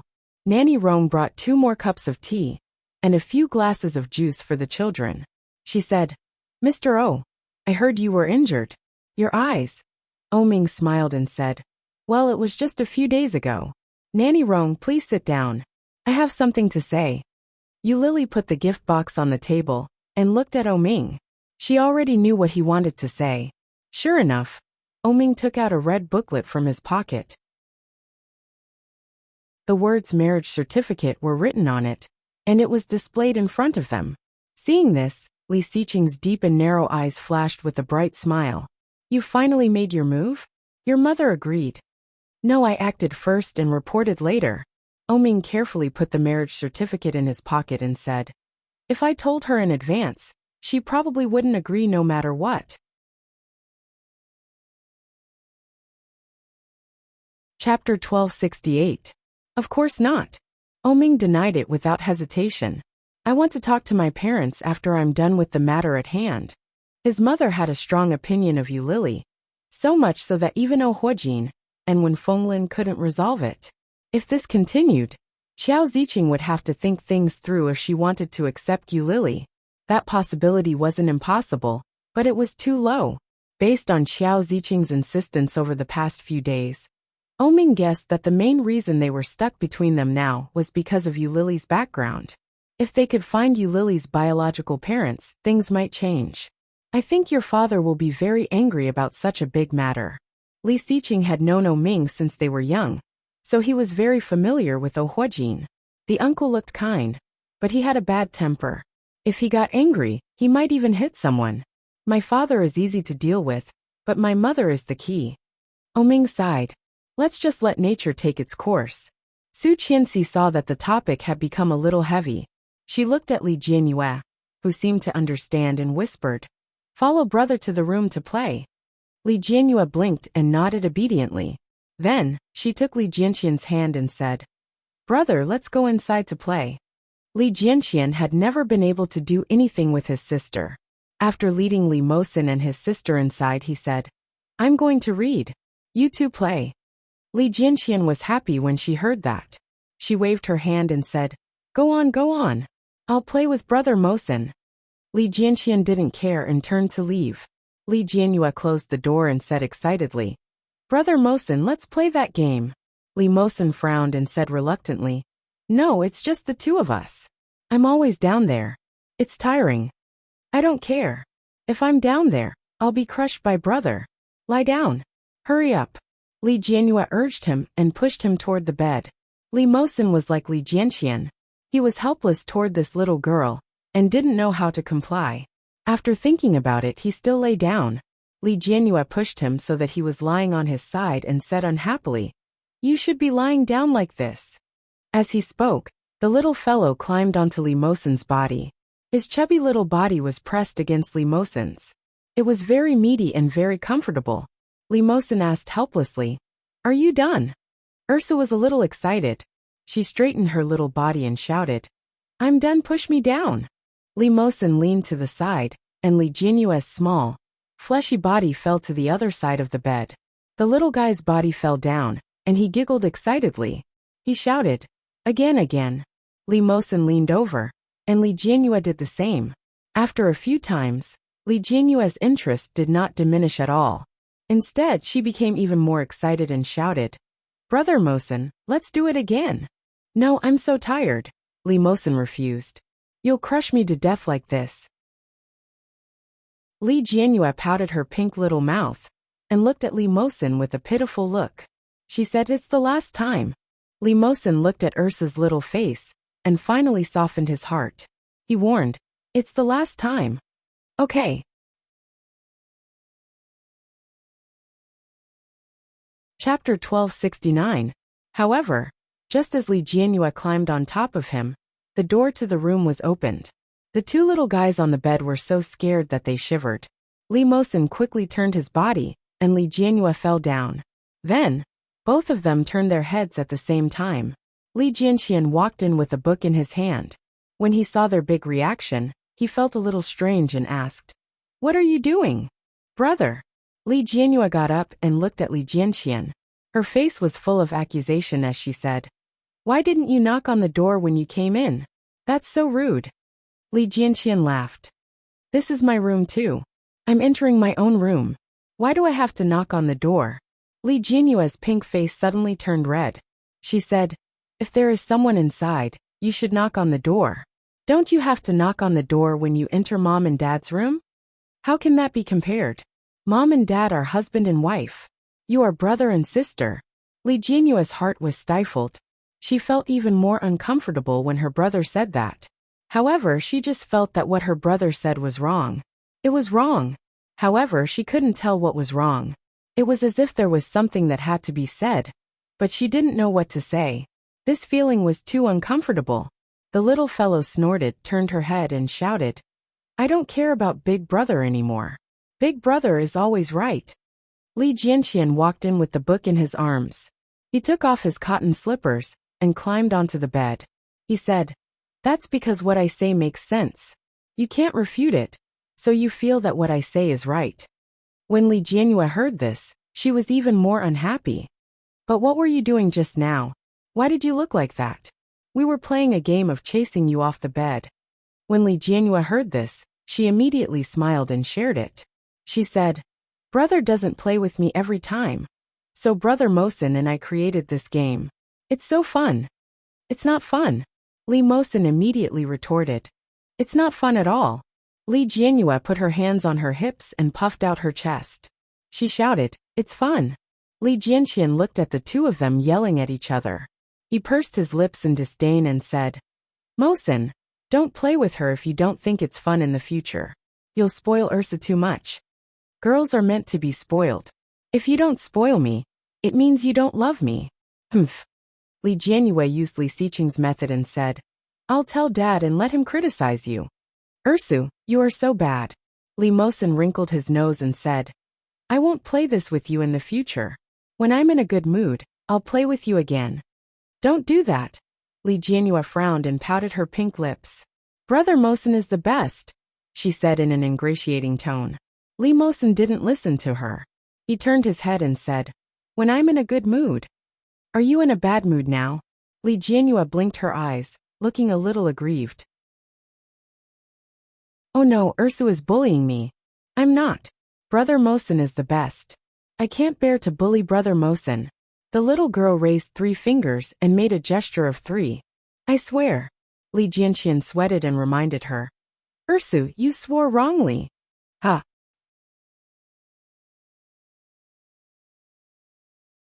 Chapter 1270. But if the 3 in the middle are too difficult. Li Jianyue pouted and said, "Although I swore wrongly, my heart is true. I can't bear to bully Brother Mosen." As she said that, she leaned over and said, "Brother Mosen Elabayu." Li Jianxian listened, looked up and corrected, "It's I love you." Li Mosen's face turned red. and he was a little embarrassed. Li Jianyue smiled, as if she didn't notice the impact of her words on others. Her little face was full of joy as she said, "Anyway, that's what I mean. It's good that you understand." Then, she looked at Li Jianqian and said, "Brother, I love Alabayu too." These words shouldn't have been a big deal, but when it fell into Li Mosen's ears, it was a little unpleasant. The same thing Ursa not only gave it to him, but also to Desu. But Desu was her biological brother, wasn't he? As for him, he was just an adopted child. Li Jianqian didn't notice Li Mosen's strangeness. When he heard this, he laughed and said, "Ursu, that's called I love you too." Oh, short Kumbayu Pui. Li Jianqian was powerless. He put down the book in his hand and said, "Come read after me." The siblings began to struggle with the pronunciation, while Li Mosen sat on the side, took the famous book that Li Jianqian brought and read it. There was pinyin on it, and it didn't look difficult. The siblings stayed inside for the whole afternoon. When Su Qianxi came in, Li Jianqian was patiently teaching Li Jianyue words. Compared to Li Jianqian's patience, Li Jianyue's small body was crooked, and it was obvious that she lacked interest. She stared at the letters written by her brother in front of her and said, "Brother, your handwriting is so beautiful. Well, write one for me to see." Li Jianyue picked up the pen, crooked on the surface of the paper, drew a circle, and then drew a little more at the back. "Hey! Wrong, write it like this." Li Jianqian grabbed her hand, stroke by stroke. "Why are you so stupid? I really suspect that Mom got the wrong baby when she was giving birth." When Li Jianyue heard this, she was unhappy. She pouted and said, "It won't happen. Daddy said that I look like Mommy and I are both beautiful and cute. I will definitely look like Mommy in the future." "I won't." "Why?" "Because you're not twins." Ah. When Li Jianyue heard that, she turned to look at her twin brother. She blinked and said, "Then, will I look like my brother in the future?" "Of course not." Li Jianqian turned her head back and said, "Don't think too much. You are a woman, and I am a man. How can we look the same?" "But my brother and I are twins." "Did you say that twins will look very similar?" Li Jianyue was unwilling to give up. She was unwilling to write. "Twins are different from each other. Some look alike, while others don't." "Oh." Li Jianyue didn't seem to understand. "Then why don't we look alike?" This question directly made Li Jianqian stumped. Xiao Xiao frowned and thought about it. After a long time she said, "Because we don't look alike." "But why?" "Because so." Chapter 1271. Li Jianqian couldn't answer. He blushed and looked a little impatient as he shouted, "Hey, are you going to write or not?" Li Jianrui pouted and said, "I don't want to write. It's not fun at all." "But the little princess must know how to write." "A little princess who can't write will be laughed at," Li Mosen interrupted. Li Jianrui pouted even higher and said, "Why is there such an invention as words in the world? It's so annoying." Su Qianxi laughed and said, "Well, I won't write anymore. Let's go eat with Uncle and Auntie." Hearing that, Li Jianrui immediately stood up, threw away the pen in her hand and shouted, "Mom, I want to go." "Let's go together. Quickly put on your shoes." Su Qianxi patted her little butt and pushed her. Li Jianrui immediately smiled and put on her slippers. She ran to the shoe cabinet outside and took out her black bright leather princess shoes. Sitting on a small stool next to the shoe cabinet, the little girl tore the glued shoelaces and stuffed them on her feet. Li Jianqian and Li Mosen followed behind. The three little guys looked about the same size, but their appearances, temperaments, and personalities were all different. Yu Lily and Oming sat on the sofa and looked at their children with a smile. Li Jianqian was wearing a pair of small air shoes.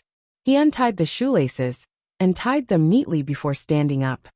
"Oh, brother!" Li Jianrui suddenly shouted. It sounded like she was about to cry. She shouted, "The shoes went in, and I can't take them out."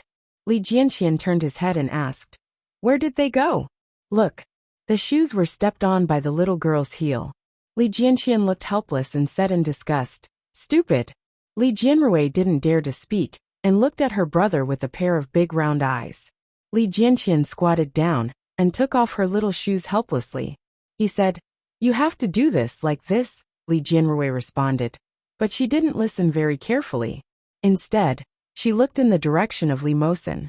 The little fellows put on their shoes and stood up together, shouting, "Daddy, Mommy, we are ready!"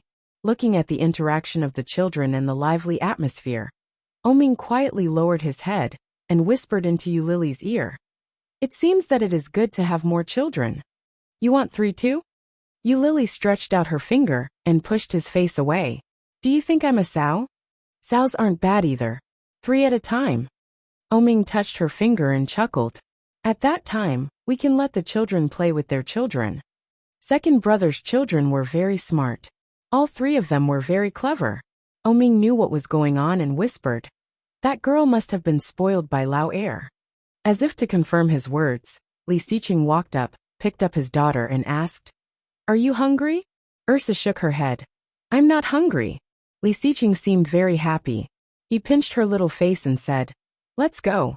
Daddy will take you to eat." Yulili also laughed and said, "Every time I come over, I see him coaxing or holding his daughter, and the 2 men ignore him. Will such favoritism leave a psychological shadow on the children?"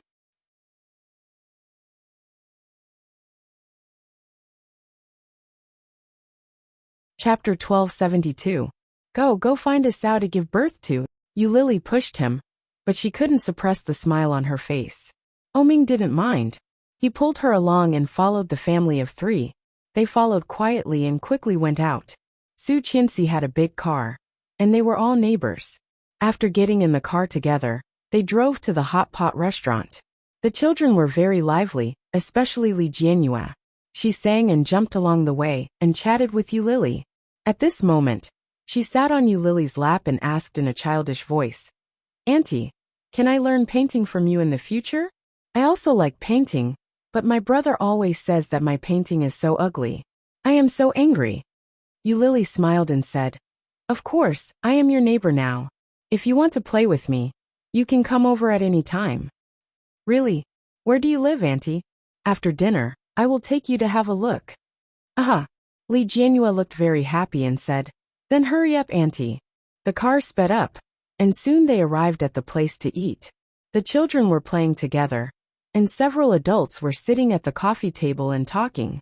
Li Jianyue held the big pillow in the box in her hand and ran toward Li Mosen, shouting, "Brother Mosen, my button is off. Help me button it." Li Mosen was sitting in a chair playing a game, and Li Jianxian was playing with his phone. When he heard Li Jianyue's voice, he shouted, "No, Ursu, don't come over. We are playing a game. If we lose, it will be your fault." When Li Jianyue heard this, she was a little unhappy. She pouted and said, "What's so fun about playing a game? It's not fun at all." Li Jianxian ignored Li Jianyue and concentrated on playing the game. But Li Mosen quickly put down the phone in his hand, waved to Li Jianyue, and said, "Come here." Li Jianyue held the big pillow and immediately smiled. She jumped over with her short legs and shouted, "Brother Mosen is the best." Li Jianxian shouted and said, "No, Mosen, you are actually hanging up." Li Mosen ignored Li Jianxian's howl and focused on buttoning Li Jianyue's back. Then, the sound of Li Mosen's game character being killed came out, followed by Li Jianxian being killed. By the time Li Mosen had finished buttoning Li Jianyue's shirt, the news of everyone's death came. Then they failed. "Li Mosen, you traitor. You actually hung up and lost." Li Jianxian threw the phone away and shouted angrily. Li Jianyue blinked her eyes. She hugged the big pillow and looked at her brother. She said, "It's okay to lose. Just win it back. Why are you so angry? Right, Brother Mosen?" Hearing that, Li Mosen nodded and said, "Yes, it's good to win it back." When Li Jianxian heard them echoing each other, he was so angry that he didn't want to pay attention to them. He turned around and picked up his phone to continue playing. Soon the hot pot was ready. Su Qianxi rushed the children to the bathroom to wash their hands and sat down. But it was obvious that Li Jianxian was unhappy. His little face was stiff, and he sat in the chair without saying a word. That unhappy look was exactly the same as Li Xiqing.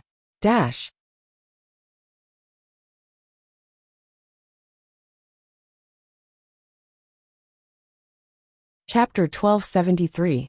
When Su Qianxi saw this, she leaned over and asked, "What's wrong?" "Nothing." Li Jianxian picked up a piece of cold dish and put it into his mouth, but the force was a little forceful, and he looked very angry. When Li Xiqing saw this, he raised his eyebrows slightly and asked, "Daisu, are you unhappy?" "No." Li Jianxian still said the same thing. He reached out his chopsticks and picked up another piece of food to eat. "Why are you unhappy?" Li Jianxian replied, "I'm not unhappy." "Did Ursa make you angry again?" Li Xiqing asked as he heated the beef for his wife. Li Jianyue was suddenly called. She looked up, blinked, and said, "Dad, I didn't. It was brother who lost the game with brother Mosen." "Oh." Li Xiqing looked at Li Jianxian. "Is that so?" Li Jianxian was silent for a moment before he said sullenly, "Mosen is always like this. He stops playing when Ursa calls him. He always causes me to lose." "I'm sorry, Daisu." Li Mosen sat next to Li Jianxian and said, "Ursa didn't button her shirt properly just now, so I did it for her." "But you let go at the critical moment. It's so hateful." Li Jianxian gritted his teeth, but immediately continued to eat and did not speak. Everyone finally understood what was going on. Li Jianyue pouted and apologized. "Brother, don't be angry. It's Ursa's fault. I won't call you guys when you're playing games in the future." When Li Xiqing heard this, he frowned and said, "A man should be magnanimous. It's natural to protect your sister. It's natural to help her. Why are you angry?" When Su Qianxi heard this, she reached out and pulled on Li Xiqing's sleeve and said, "Don't teach the children." Li Xiqing held Su Qianxi's hand and said, "The children are still young. There are some things that they should know. For a man, the most important thing should be his family. Whether it is his mother or his sister, they should be protected. And you boys, no matter your age, should be strong and self-respecting. You shouldn't vent your anger on your family, and you shouldn't be angry with your sister. Do you understand?" Lily felt strange when she heard that. She glanced at Ming and whispered, "Your second brother is too biased." Ming smiled faintly. He turned his head and whispered, "A little, but that's how boys should be taught." Lily. Birds of a feather flock together. When Li Jianxian, who was being lectured, heard his father's words, his bright red lips pursed even tighter. Sullenly he said, "I didn't vent." Indeed, he did not vent. If Su Qianxi and Li Xiqing had not asked, he probably would not have said anything. Su Qianxi felt a bit distressed. She patted Li Xiqing and said, "Shut up. You're so annoying." As she spoke, she sat down beside Li Jianxian and said, "Don't listen to your father. If you are unhappy in the future, just say it and tell Mom." When Li Xiqing saw his wife's protective attitude, he didn't say anything else. She boiled a few more pieces of beef and put them in the bowl in front of Li Jianxian. She said, "You are still young, so I'll let it go this time. In the future, you have to learn to control your emotions. You have to be clear about what is important and what is not. If any small thing can affect your emotions, then you are a failure as a person."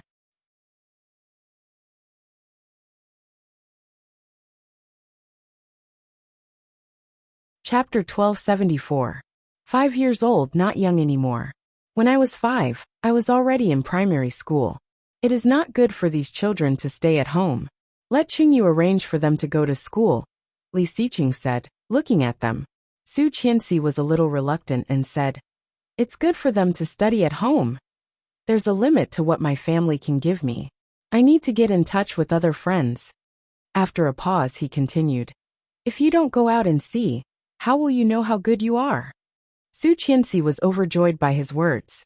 Su Qianxi curled her lips, thought about it, and asked Li Jianxian, "After a few days, I will send you to school, okay?" "Whatever." Li Jianxian's expression had eased a lot, but when he said this, his eyes could not help but drift to Li Xiqing. His dark eyes were filled with unspeakable respect. Seeing this, Ming knew that the child had listened to what his second brother had just said. So smart. Like father, like son, just like Li Xiqing. "If I go to school, will there be a lot of people?" Li Jianyue seemed a little excited. "Can I be in the same class as Brother Mosen?" "Sure."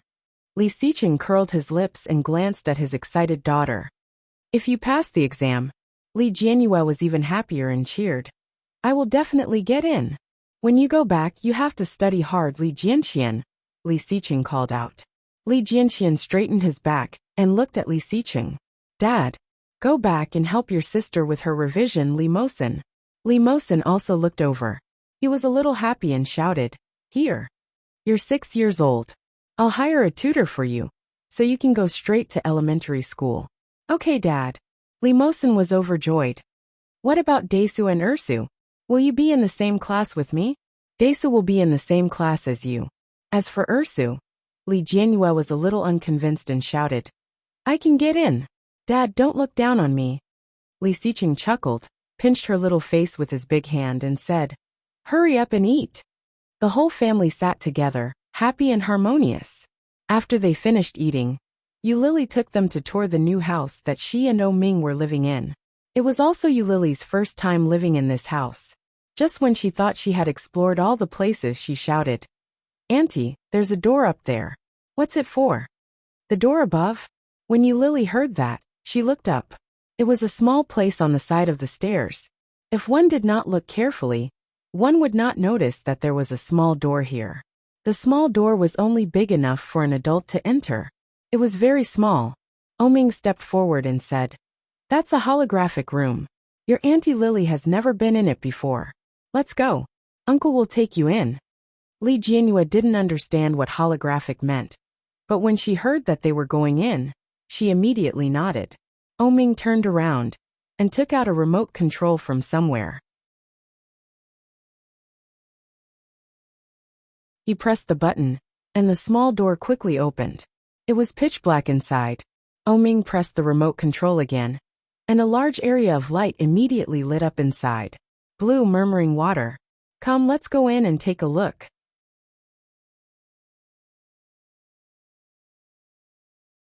Chapter 1275. Yulili had never been here before, so naturally, she did not know what it was like inside. As soon as she came in, she was shocked by the scene in front of her.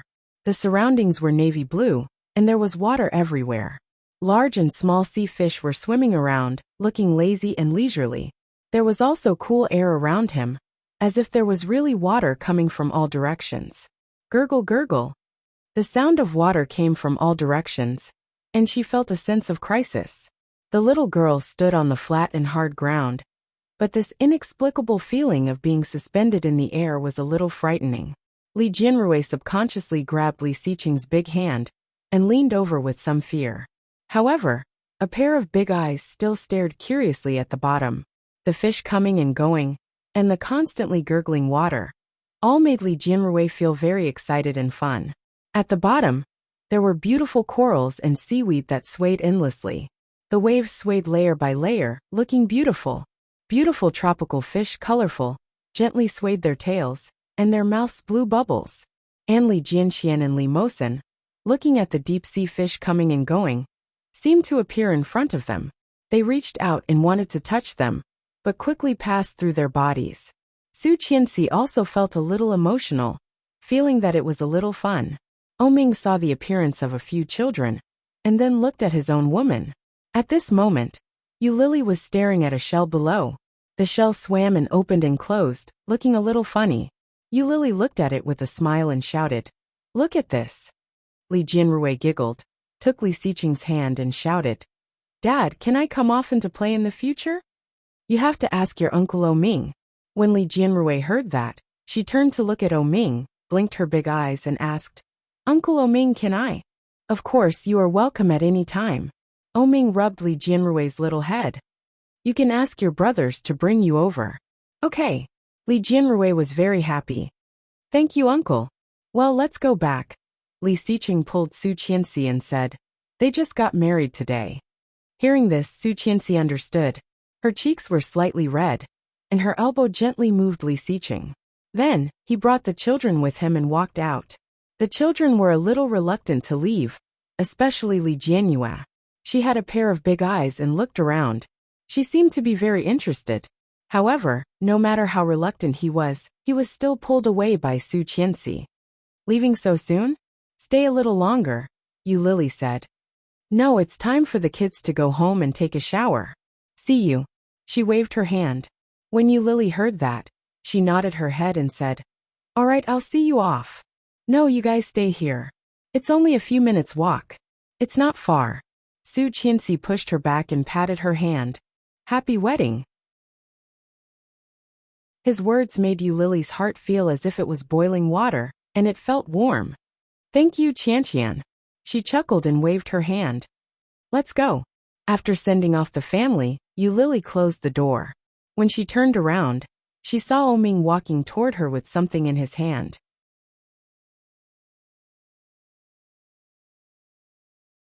Chapter 1276. Happiness, from the deepest part of her heart, involuntarily climbed to her limbs and seeped into every meridian. Lily smiled, gently licked her slightly dry lower lip, and walked toward Oming. Oming stood in place, waiting for her to come over. He opened his hands and said, "Do you remember? When did we meet?" 7, 8 years ago. What about the date?" Lily thought about it, shook her head and asked, "Do you remember?" Oming thought about it and said, "I don't know. I thought you would remember." When Lily heard that, she turned her head and glared at him. "You don't even remember, and you're asking me? Anyway, it's not today. Here, let's go." "Where are we going?" "The holographic room." Oming took Lily's hand and walked slowly. He picked up the remote control in his hand and quickly pressed it twice. "Let's go play on the mountain." "Where did the mountain come from? How can we change the scenery?" Lily was a little surprised. Seeing his smiling expression, her heart melted in an instant. "Of course there is. Otherwise we'll play in the sea forever. Why didn't you show it to the children just now? They loved it." "Of course, I had to let my wife experience it first. I originally wanted to give you a surprise at night, but who knew that second brother's daughter's eyes were so sharp? She saw it so quickly." Oming opened the door and pulled her in. As soon as they entered the door, they saw a very bright light. They were surrounded by the scenery of the mountains during the day, and even the air was very fresh. Lily was very surprised. She stepped in and stepped on a stone. Oming was behind, watching her back, and pressed the remote control with a bad idea. The stone under her feet suddenly shook, and Lily lost her balance and almost fell down. With a yelp, Lily instinctively reached out to grab Oming. Oming reached out to support her, and pulled her firmly into his arms. Looking at the fair and delicate face in front of him, his lips curled up, and his bright peach eyes were full of a smile. He whispered in her ear, "Is it fun?" Lily was shocked. She didn't expect it to have such a function. Annoyed, he reached out to pat Oming and said, "Why didn't you say anything? You scared me to death." "How could I scare you if I told you?" Oming smiled. "Look, there's someone playing over there." Lily looked in the direction of his finger, and saw a couple hugging and kissing not far away. The man's back looked somewhat familiar. He was tall and sturdy, nearly 1.9 meters tall. He was wearing loose burgundy sportswear, which was his usual style. In front of the man, a petite and slender woman was pressed against a rock. Her hands were gently placed on his waist, and her face was raised to receive the man's kiss. When Lily saw that, she felt a little surprised. At the same time, she felt a strong sense of shame. This woman's face was exactly the same as hers. And that man, wasn't that Oming? What's going on? When did I ever shoot such a film? Lily was embarrassed and annoyed. Pervert.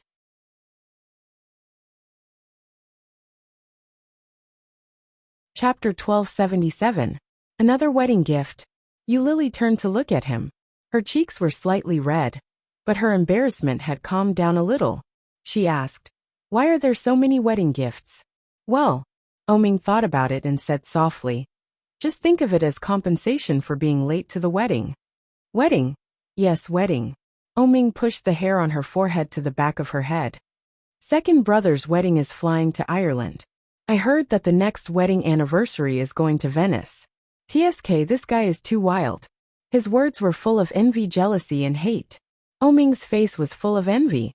"But in the future, I will also be a man with a wife. Do you have any particular place you want to go?" "I want to go." Lily's voice was dragged out, and her lips curled up. "I haven't thought of it yet. Let's talk about it when the time comes. There might not even be a wedding." Before Oming brought it up, Lily had never thought about it at all. Weddings were a little too extravagant for her. Okay. Oming looked at her and asked her to turn her face away. Look. Oming's doppelganger and Lily were holding hands, each carrying a backpack as they climbed up the mountain. Lily looked like she was having a hard time. Oming, on the other hand, was much more relaxed. He looked down from above and reached out to Lily. The two of them slowly climbed the mountain together. Climbing a mountain? Lily was a little excited. We haven't climbed a mountain before. It looks really good. When we're done with our business, we can go and do whatever we want. Oming pulled Lily toward them. Lily found that as they walked, the view in front of them was getting closer and closer. It was like climbing a mountain. The difference was that Lily was in front of a mountain rock, but her feet were still as flat as before. Oming, is it a good idea for us to be doing this? Lily was still feeling uneasy. If we hide it from your mother like this, what if she finds out? At most, I'll get beaten up by my father. Oming looked indifferent. Anyway, it's not like I haven't been beaten before. Isn't your mother's health not very good? It's okay. Thanks to second brother. I've already solved Shin Luoan's problem. She won't be angry. Don't worry so much. Just wait for my good news. Well, Lily's heart was a little perturbed. Looking at them, who were climbing the mountain side by side not far ahead, the longing and yearning in her heart became deeper and deeper. After the shower, Lily was drying Oming's hair when her phone rang. The ringtone belonged to Oming. Oming reached out and took it. At a glance, he saw the big word on it, Mom. Take it. Lily turned off the hairdryer and reached out to touch his hair. Oming picked up the phone. Mom, why aren't you back yet? Lil, I've been waiting for you for a long time. You should know your limits when playing outside. Why aren't you back yet? I won't go back tonight. I'll sleep outside. Upon hearing this, Xiao Ziqing immediately guessed it and asked, You've gotten back together with that woman, right? Yeah. Oming didn't avoid the topic. He narrowed his eyes and leaned back slightly. I've been with her for a long time. I went to Fujin to look for her. Mom, don't you know that?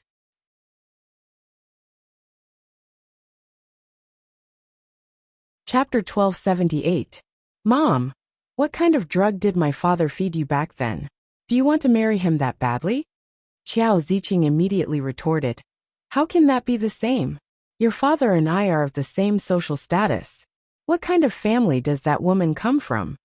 Lily paused in the middle of helping Oming fix his hair. Oming reached out and removed the hand from his head. He said into the phone, Mom, what does it mean to be of the same social status? Is it like Shin Manting's family? Xiao Ziqing laughed coldly.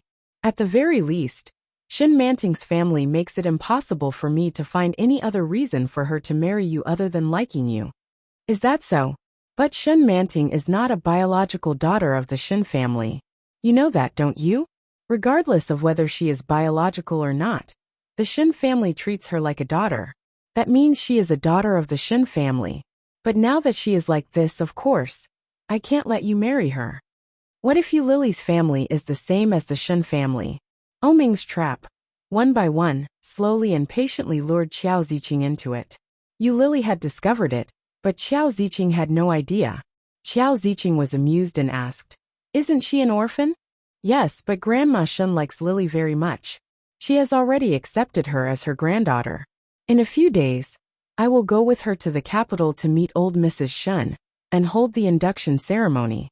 Xiao Ziqing was stunned and asked, What do you mean? An adopted grandchild? Lily will soon become the adopted daughter of Shin Manting's father and Mr. Shin Longyue. Oming enunciated each and every word clearly and firmly. Xiao Ziqing suddenly thought of old Mrs. Shin bringing Lily to the house a few days ago. Could it be that it started from that time? Indeed, when old Mrs. Shin spoke, she was defending Lily between the lines. Oming's words were highly credible. An adopted daughter is not a biological daughter after all.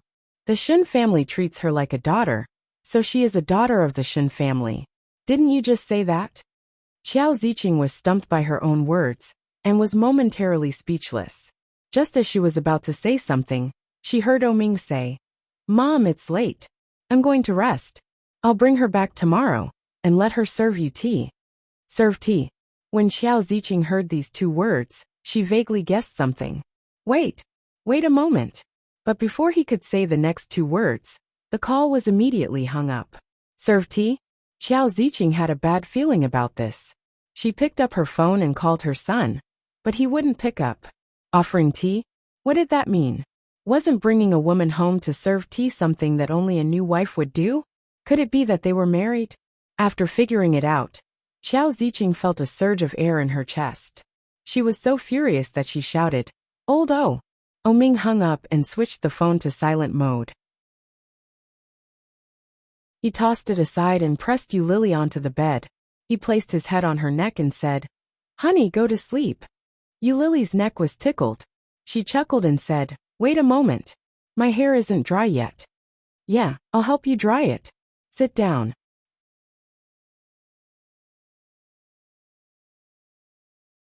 Chapter 1279. Well, let's go back. Ming was in a good mood. He looked at Yu Lily, lifted her hair, and picked up the towel next to him to wipe it. An ugly daughter-in-law has to see her parents-in-law. "You're ugly." Yu Lily pointed at him. "Well, I'm ugly." Ming threw the towel away with one hand, and then took the hairdryer to help her dry her hair. But he only had one hand, so he held the hairdryer and blew it here and there.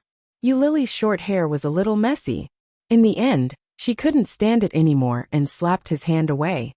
"Do you know how to do it?" "Well, of course, but it's inconvenient with only one hand." "I'll do it myself." "Don't move. Let me do it." Ming didn't want to let go, so he pressed her hand down and slowly began to blow. Yu Lily was blown even more messy. When Ming turned off the hairdryer, she was a little unhappy and crawled into the quilt. Ming put down the hairdryer, lifted the quilt and crawled in. His hand touched his wife's body naughtily. Feeling her soft flesh, he whispered in her ear, "You're meaty." No woman liked to be called fat, and Yu Lily was no exception. She pinched his hand and drove it away. "Then why are you still touching me? I like it. I was too thin before, and it was uncomfortable to touch." Especially when she just came back from the capital. Her body was as thin as a bamboo pole. She looked haggard, and she was bullied. Now, she was that lovely and beautiful little woman again. Thinking about it, he reached out and pinched her waist again. He slowly moved up and pinched her soft white skin. He leaned over and whispered, "Well, it's comfortable. Go away." Yu Lily pushed him away, but he immediately stuck to her again. He raised his big hand and turned her face. His lips sealed her mouth, and Ming held her in his arms. He began to do whatever he wanted. When she got up the next day, Yu Lily's stomach was a little painful. Especially in her lower abdomen, the pain was like a drill. Holding her stomach, she went to the bathroom. Sure enough, it was her period. Fortunately, Ming had already prepared a lot of things for her. The feminine products were placed in the cabinet, and Yu Lily took a bag and immediately put them on.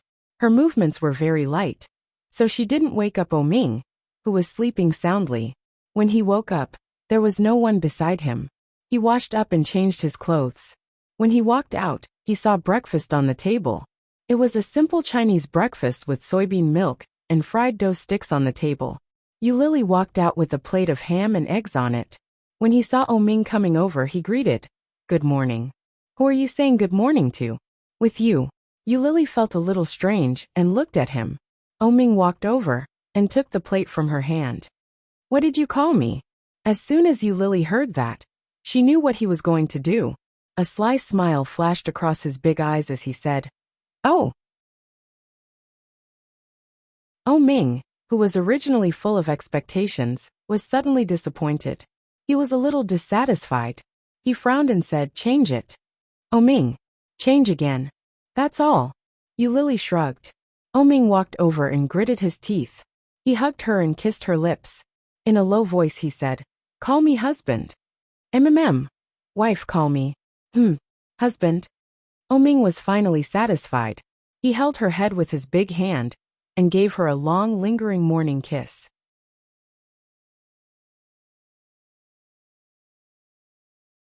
Chapter 1280. Seeing Yu Lily like this, Ming subconsciously looked at the place she was covering and asked softly, "What's wrong? Is that here?" Lily nodded, and her face, which was normal, gradually turned pale. Ming asked her to sit down on the chair and said, "Do you want to make brown sugar water? Where do you put it?" "No need. Help me get the medicine on the coffee table." Lily bent over in pain and covered her stomach. Ming turned around and walked out. Soon he brought in the medicine that Lily mentioned. However, this medicine was not the medicine that Ming had imagined for menstrual pain, but a box of common Fembix. "This is a painkiller, right? Is it good for the body to take this?" Ming frowned. "It's not good for the body to take it normally. Is it okay for you to take it during your period?" Lily couldn't stand the pain anymore. She reached out and said, "This is a painkiller. Give it to me." It meant that she agreed that there was a problem with it. Ming threw the medicine box aside, pulled her up and said, "Can you walk?" However, looking at her appearance, it didn't seem like she could walk. Ming turned around and patted his shoulder. "Come up. I'll take you to the hospital." His hand was still bandaged. Otherwise, he would have picked her up and taken her to the hospital. Lily was a little reluctant and said, "I'll just take some medicine and lie down for a while. I still have to go to work. I asked for leave yesterday. I've already arranged marriage leave for you. You can go to work after we return from our honeymoon. Or you don't go to work. I can afford to support you." Ming gritted his teeth. How is she still thinking about going to work in this situation? Lily looked at his unhappy face and said, "It's okay. Come up." Ming didn't allow her to argue. As he spoke, he tilted his head slightly and said, "How about I remove the gauze and carry you?" When Lily heard that, she pouted and said, "I can walk by myself. Let's go. Don't turn around and press your hand. Your mother will fight me." Ming, who was originally angry, didn't know whether to laugh or cry when he heard that. He turned around and took her hand. Ming carefully helped her up. "Let's go." Lily endured the pain and stood up, but this movement made her face even paler. Ming felt sorry for her and asked, "Aren't you a woman? Wasn't it only right and proper to come here? Why did it hurt so much? Why didn't you have this problem before?" His tone sounded a little annoyed, but the heartache in his voice was obvious. When Lily heard that, she pursed her lips and didn't answer. Instead, she shrank back and said, "Why don't we not go to the hospital? I can't walk." What if a doctor told Ming that this was the sequelae of the miscarriage? Wouldn't Ming feel terrible? After so many years, this time, it wasn't particularly serious. Even if he didn't take any painkillers, he could just grit his teeth and endure it. Ming's heart tightened. Looking at her pale face, he said, "I'll carry you." Lily resisted and pushed him away, saying, "I'm not going." "Is it very uncomfortable?" Ming finally didn't insist. He reached out and gently held her waist. "I'll take you to the sofa to lie down." That you're tuning in to the Lee May's Sword of Destiny YouTube channel. We're so grateful for your support, and don't forget to subscribe to join us on this incredible journey through captivating stories. Your generosity through donations truly makes a world of difference, as it's the primary source of revenue that allows me to expand and enhance this channel for you. Thank you from the bottom of my heart for being a part of this adventure.